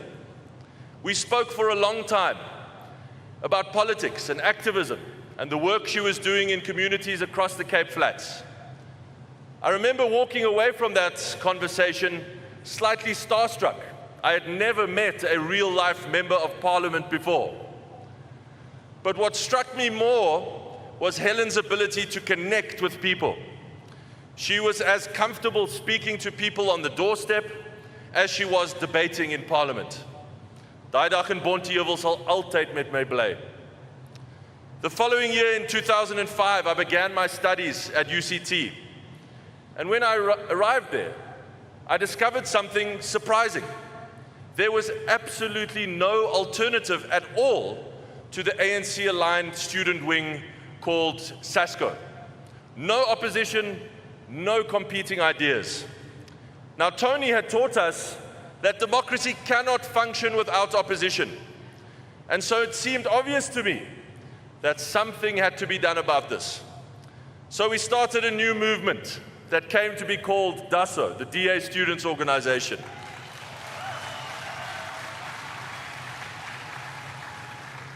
Now, friends, I wish I could tell you that in that first year we swept the floor with our opponents, but it wasn't like that. In our first election, we were thoroughly defeated, in fact. And I learned an important lesson about politics and life. There are moments when the cause that we deeply believe in will suffer setback and defeat. When the odds seem overwhelming. When it seems it might be easier to just walk away. But those are the moments when commitment to a cause that is bigger than us matters the most. Theodore Roosevelt once spoke about the man in the arena, the person who strives valiantly, who errs and comes up short again and again, but who still commits themselves to a worthy cause bigger than themselves. And that idea has shaped my political journey and my political life since then. So we built on our lessons, and we worked hard with focus and discipline. And the next year we won 2 SRC seats. And just a year later, DASO won the SRC presidency for the first time on a campus anywhere in our country. I say that because it taught me that this idea that many of us grew up with, that the ANC was the natural and permanent party of governance and government in South Africa, that its dominance was inevitable, was simply not true. The ANC could be beaten. And at the same time as that, Helen Zille was showing the same lesson on a much bigger stage. In 2007, I was right here in the crowds at Gallagher Estate in this exact hall. I remember I stood at the back and watched Helen Zille be elected as the leader of the DA. Under her leadership, our party transformed itself from a party known as a strong opposition to a party that could govern. In cities and towns and provinces, the DA began to show South Africans something new, that good government was possible and institutions could be fixed and made to work, that public money could be spent on the people it belongs to, that a government that serves with integrity and honesty can restore hope, where decline once seemed only inevitable. Helen Zille proved to us that strong opposition is not enough. A party must prove that it can also govern. And Helen did this, and as we know, she did it not without a fight. Now, friends, we respect all of those who have led our party throughout its history. So when Mmusi Maimane became the leader of the DA, I had the privilege, the genuine privilege, of serving as his chief of staff. During that time, I learned something that shaped my own understanding of leadership. I learned that politics is not only about policy or ideas, it's also about people. Mmusi had an ability to connect with South Africans from every background and every community. He reminded all of us that a political movement must remain rooted in the lives and experiences of the people it serves.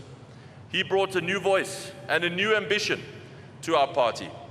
And that chapter remains an important part of our journey.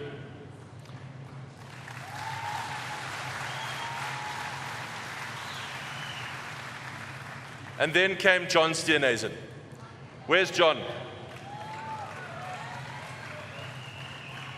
Where's John? Then came John Steenhuisen. John took the next great step in the story of this party. John led the DA into national government for the first time in our party's history.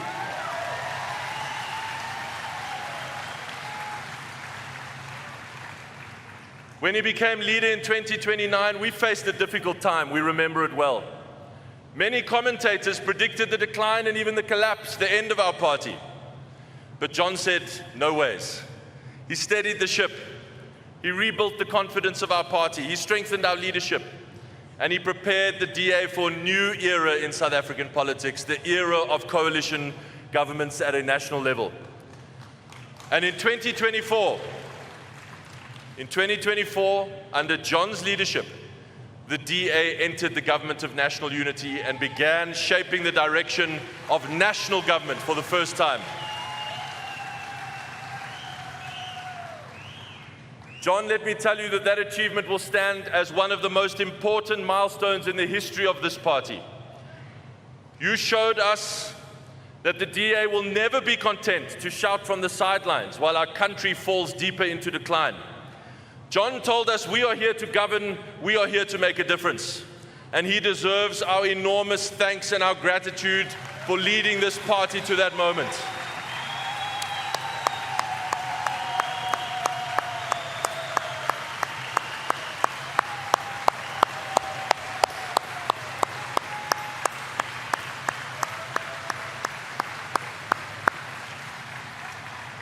You see, friends, each generation of leaders has built something that the next generation could build on. Each generation deserves our gratitude. And I want us to take a moment now to honor all of our former leaders and respect them all for what they have built to get us here today.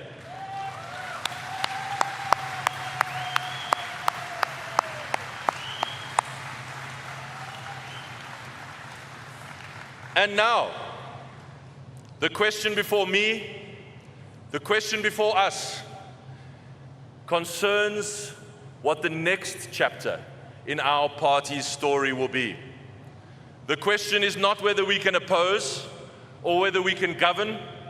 The question is whether the DA can lead South Africa. Whether we can become the largest party in national government in future.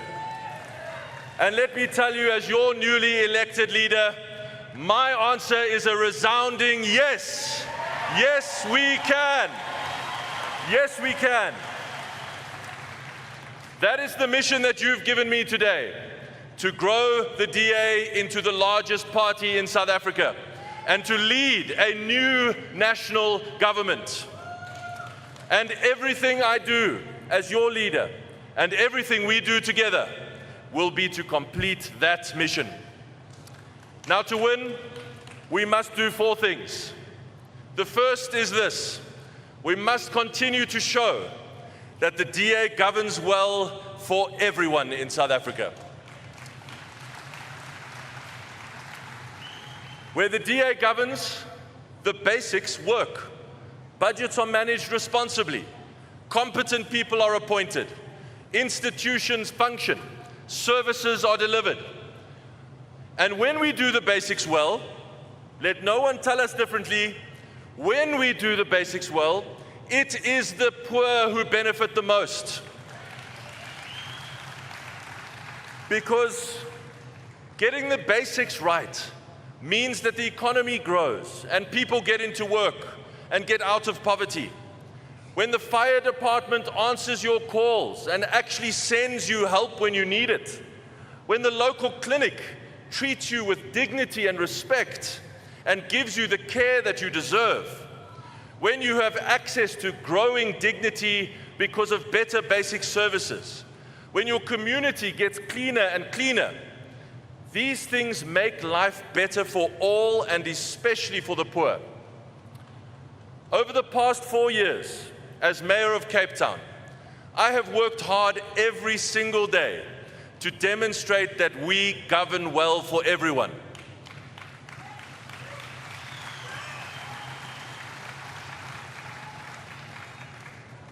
We are fixing broken sewers. We built better public transport. We upgraded community sports facilities. We invested in sanitation for communities that had gone without for too long. We made sure, and this one is personal to me, we made sure that children on the Cape Flats have got a safe and clean swimming pool to swim in. Because every child deserves to grow up with a government that truly cares for them. And this is what we expect from every DA government. On the national stage, for the first time in our history, DA leaders are helping shape the direction of national government, and they're making a positive difference. In home affairs, we are replacing corruption and inefficiency with a system that works. In education, we are restoring accountability and raising standards. In public works, we're on unlocking investments and putting public assets to work. In communications, we are expanding digital access and opening doors for innovation and job creation. In agriculture, we are championing South Africa's farmers, and we're fighting the scourge of foot and mouth disease, and we are starting to win that fight. In forestry, fisheries, and the environment, we're protecting our natural environment while keeping coastal and rural communities in work. You see, across every sphere of government, local, provincial, and now national, the DA is proving something that South Africans have long believed. Good government is possible. Competent government is possible. Honesty and integrity in government matters. And hope for a better future can be restored. And that government that works, can build a country that works. And I want to say to all of us as DA activists, and every DA activist watching at home today, we wear our colors with pride. You know what? You know what? There are hundreds of political parties in this country. Most of them specialize in just talking. Many of them specialize in attacking us. But when we put on the DA blue, we can know that we represent the only party in South Africa that has actually proved it can govern for everyone. And that is something we can be really proud of. We are not a party of talk. We are a party that gets things done. The second thing we must do to win, we must connect more deeply with the millions of South Africans who have not yet voted for us. Most people already agree that the DA governs better than anyone else. Now, we must win their trust so that they can vote for us for the first time. And friends, that is our responsibility. We must start by listening more carefully. We must not come with the answer before we've even heard the question. We must be more present in more communities. And I mean really present, standing shoulder to shoulder with people, helping them solve their problems. And of course, connecting with many new voters doesn't mean neglecting the people who have supported us for so many years. I completely reject the idea. I reject the idea that politics is a choice between competing groups, or that we must trade one community's support for another. I believe that if we work with focus and discipline, we can build a party that truly represents the hopes and aspirations of all South Africans.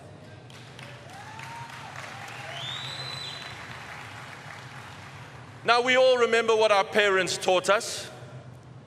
Respect is given, but trust is earned, exactly. Trust is not earned on TV or on social media. Trust is earned the old-fashioned way, community by community, street by street, conversation by conversation, door by door. The third thing we must do to win, we must be a strong and principled partner in the national government. Now, we know that the government of national unity is a complex and a fraught thing, but we must never forget why it exists. It exists because South Africans rejected decline. It exists because people want cooperation, not chaos. And it exists because the alternative, which John painted for us so clearly and which has come true in this exact province, the alternative is a radical coalition of populism and destruction that would place our country in grave danger. So the DA did the right thing, friends, by stepping forward and accepting responsibility. But we must always remember what the DA difference is. In the DA, we are never in government for positions or titles. We are there to show the DA difference in word and in deed.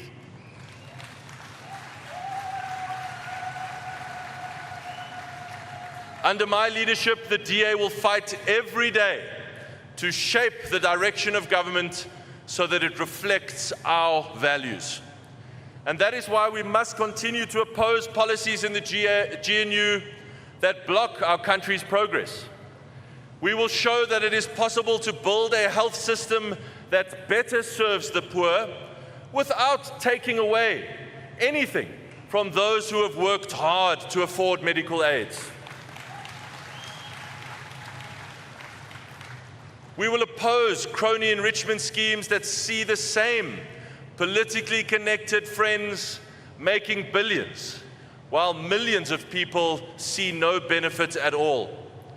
We know we can build a model of empowerment for our country that delivers real advancement for millions of families.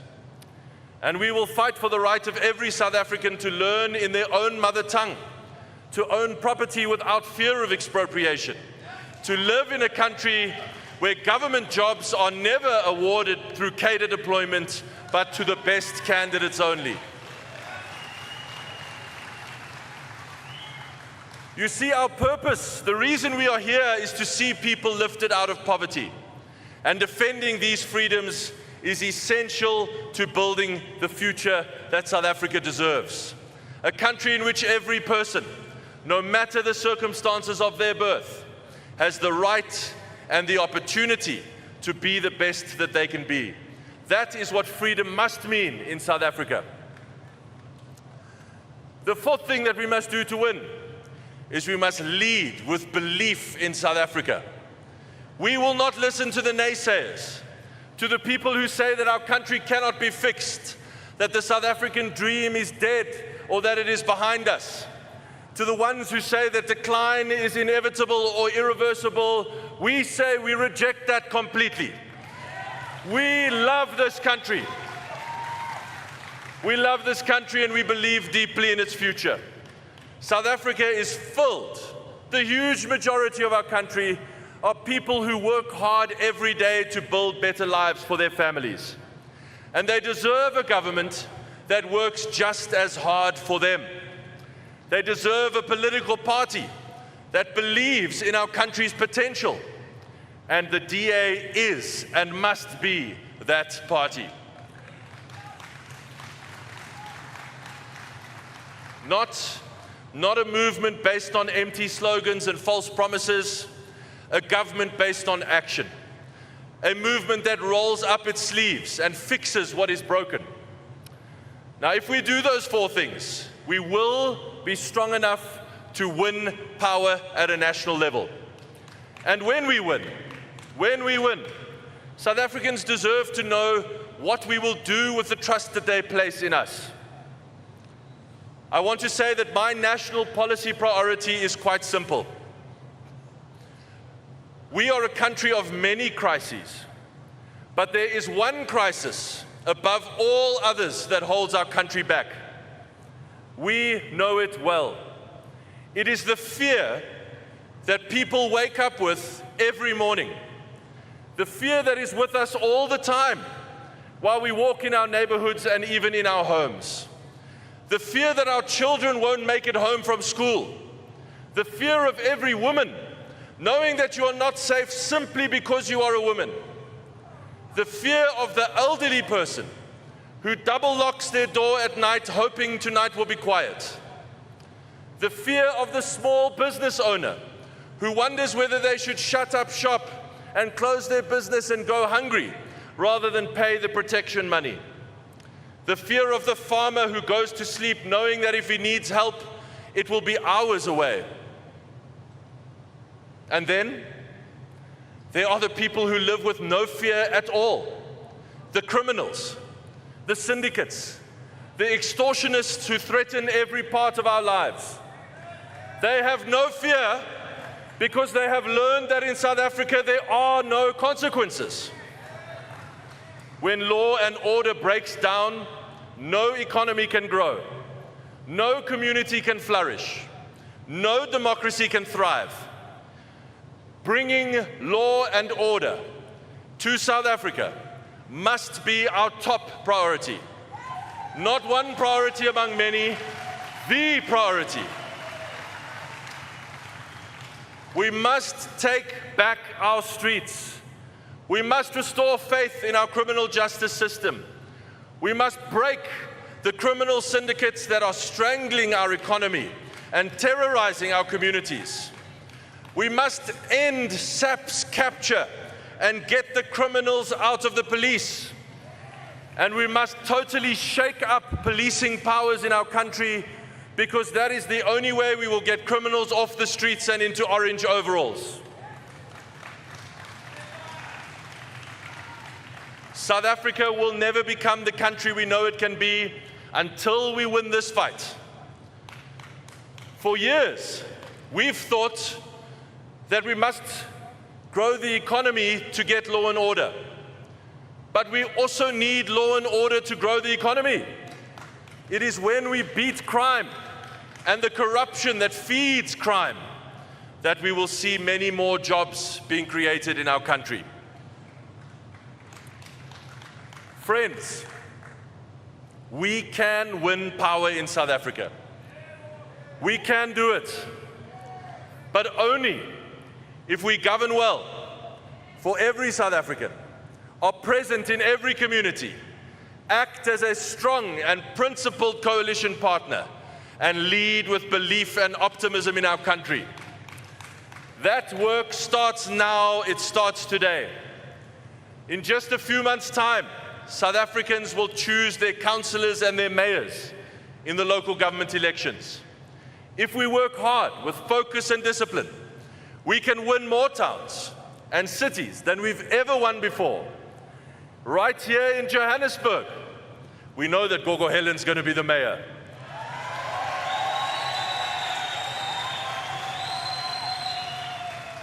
If there's a way for our opponents to concede the election now, they should do it. And in Tshwane, with our superstar, Celia Brink.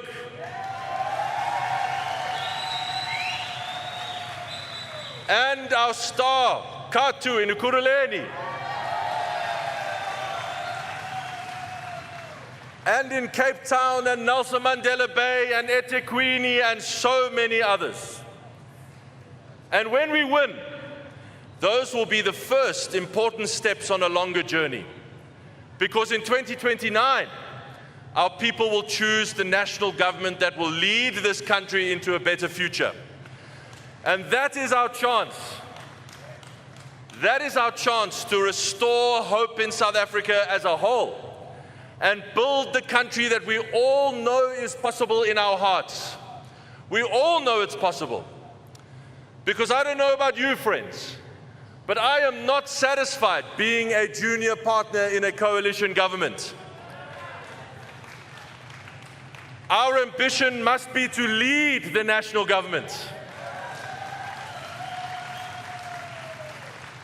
That is the next chapter in our party's proud history. That is the next chapter that all of us must write together. Now, the journey ahead will not be easy.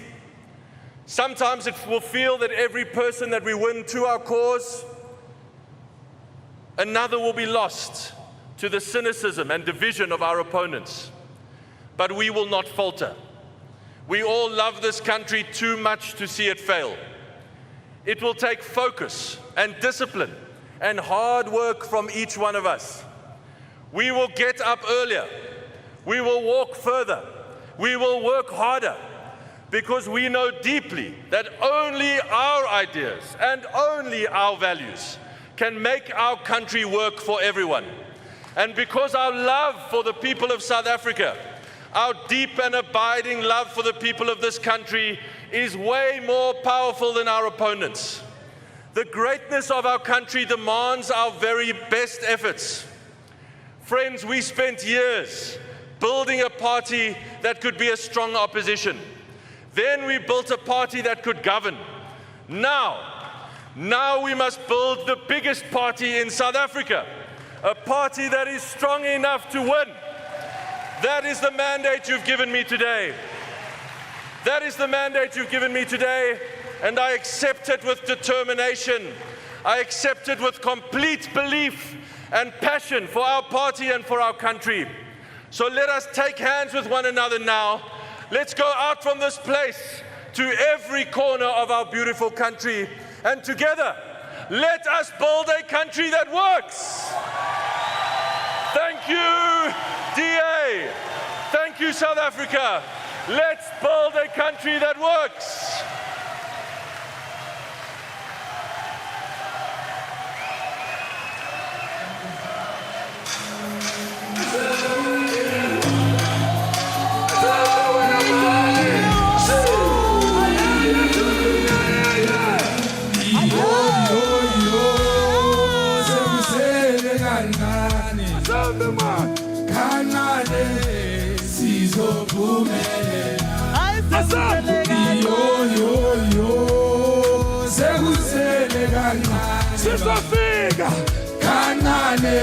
We do it like this, we do it like this.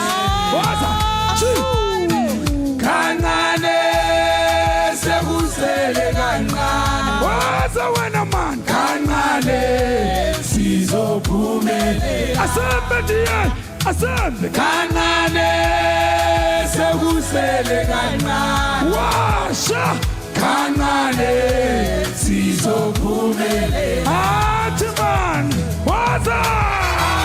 Asembe ndiye, asembe wena. Asembe wena man. Asembe man. Asembe ndiye.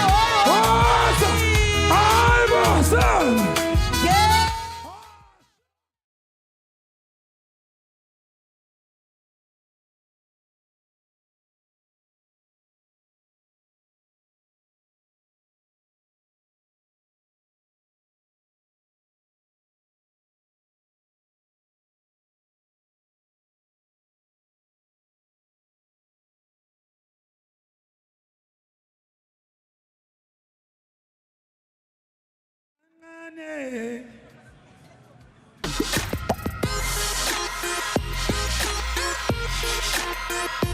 Delegates, ladies and gentlemen, South Africans, to bring this historic 2026 DA Federal Congress to a close, join me in welcoming your duly elected Federal Chairperson, Solly Nsimanga.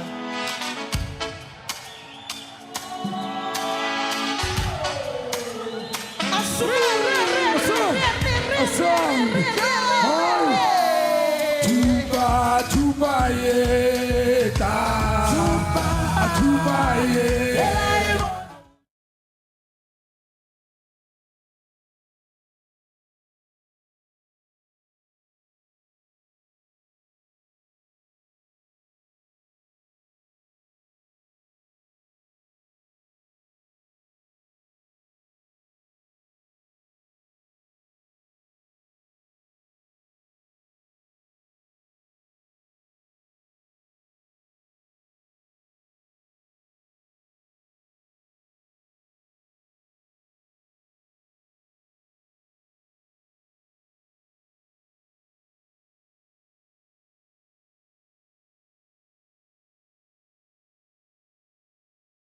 Halala, Democrats, halala.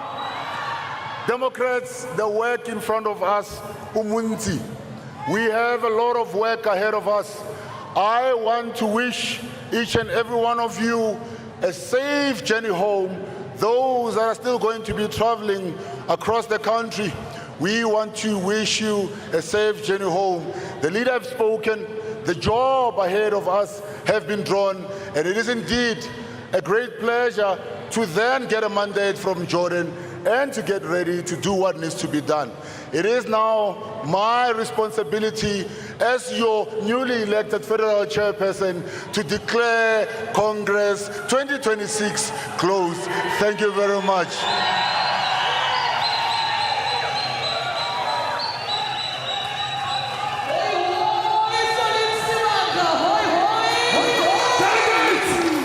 Delegates, let's all dance!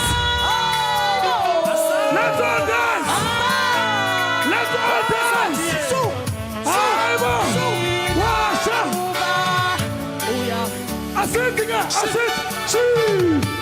Yo! Asit the way! Asit! Washa! Chee! Asit!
Particularly in the province of Gauteng. Earlier on, we spoke to Silas Brink, who has now been elected as one of the deputies, federal deputies of the Democratic Alliance, federal deputy chairpersons of the Democratic Alliance, who said that Solim Simanga will focus squarely on trying to win over the black voters into the Democratic Alliance in communities where the DA has not been able to penetrate. We will definitely try and get hold of him as well, just to speak about his election, because it is effectively a coup on Ivan Meyer, who was the incumbent federal chairperson of the Democratic Alliance for 3 consecutive terms.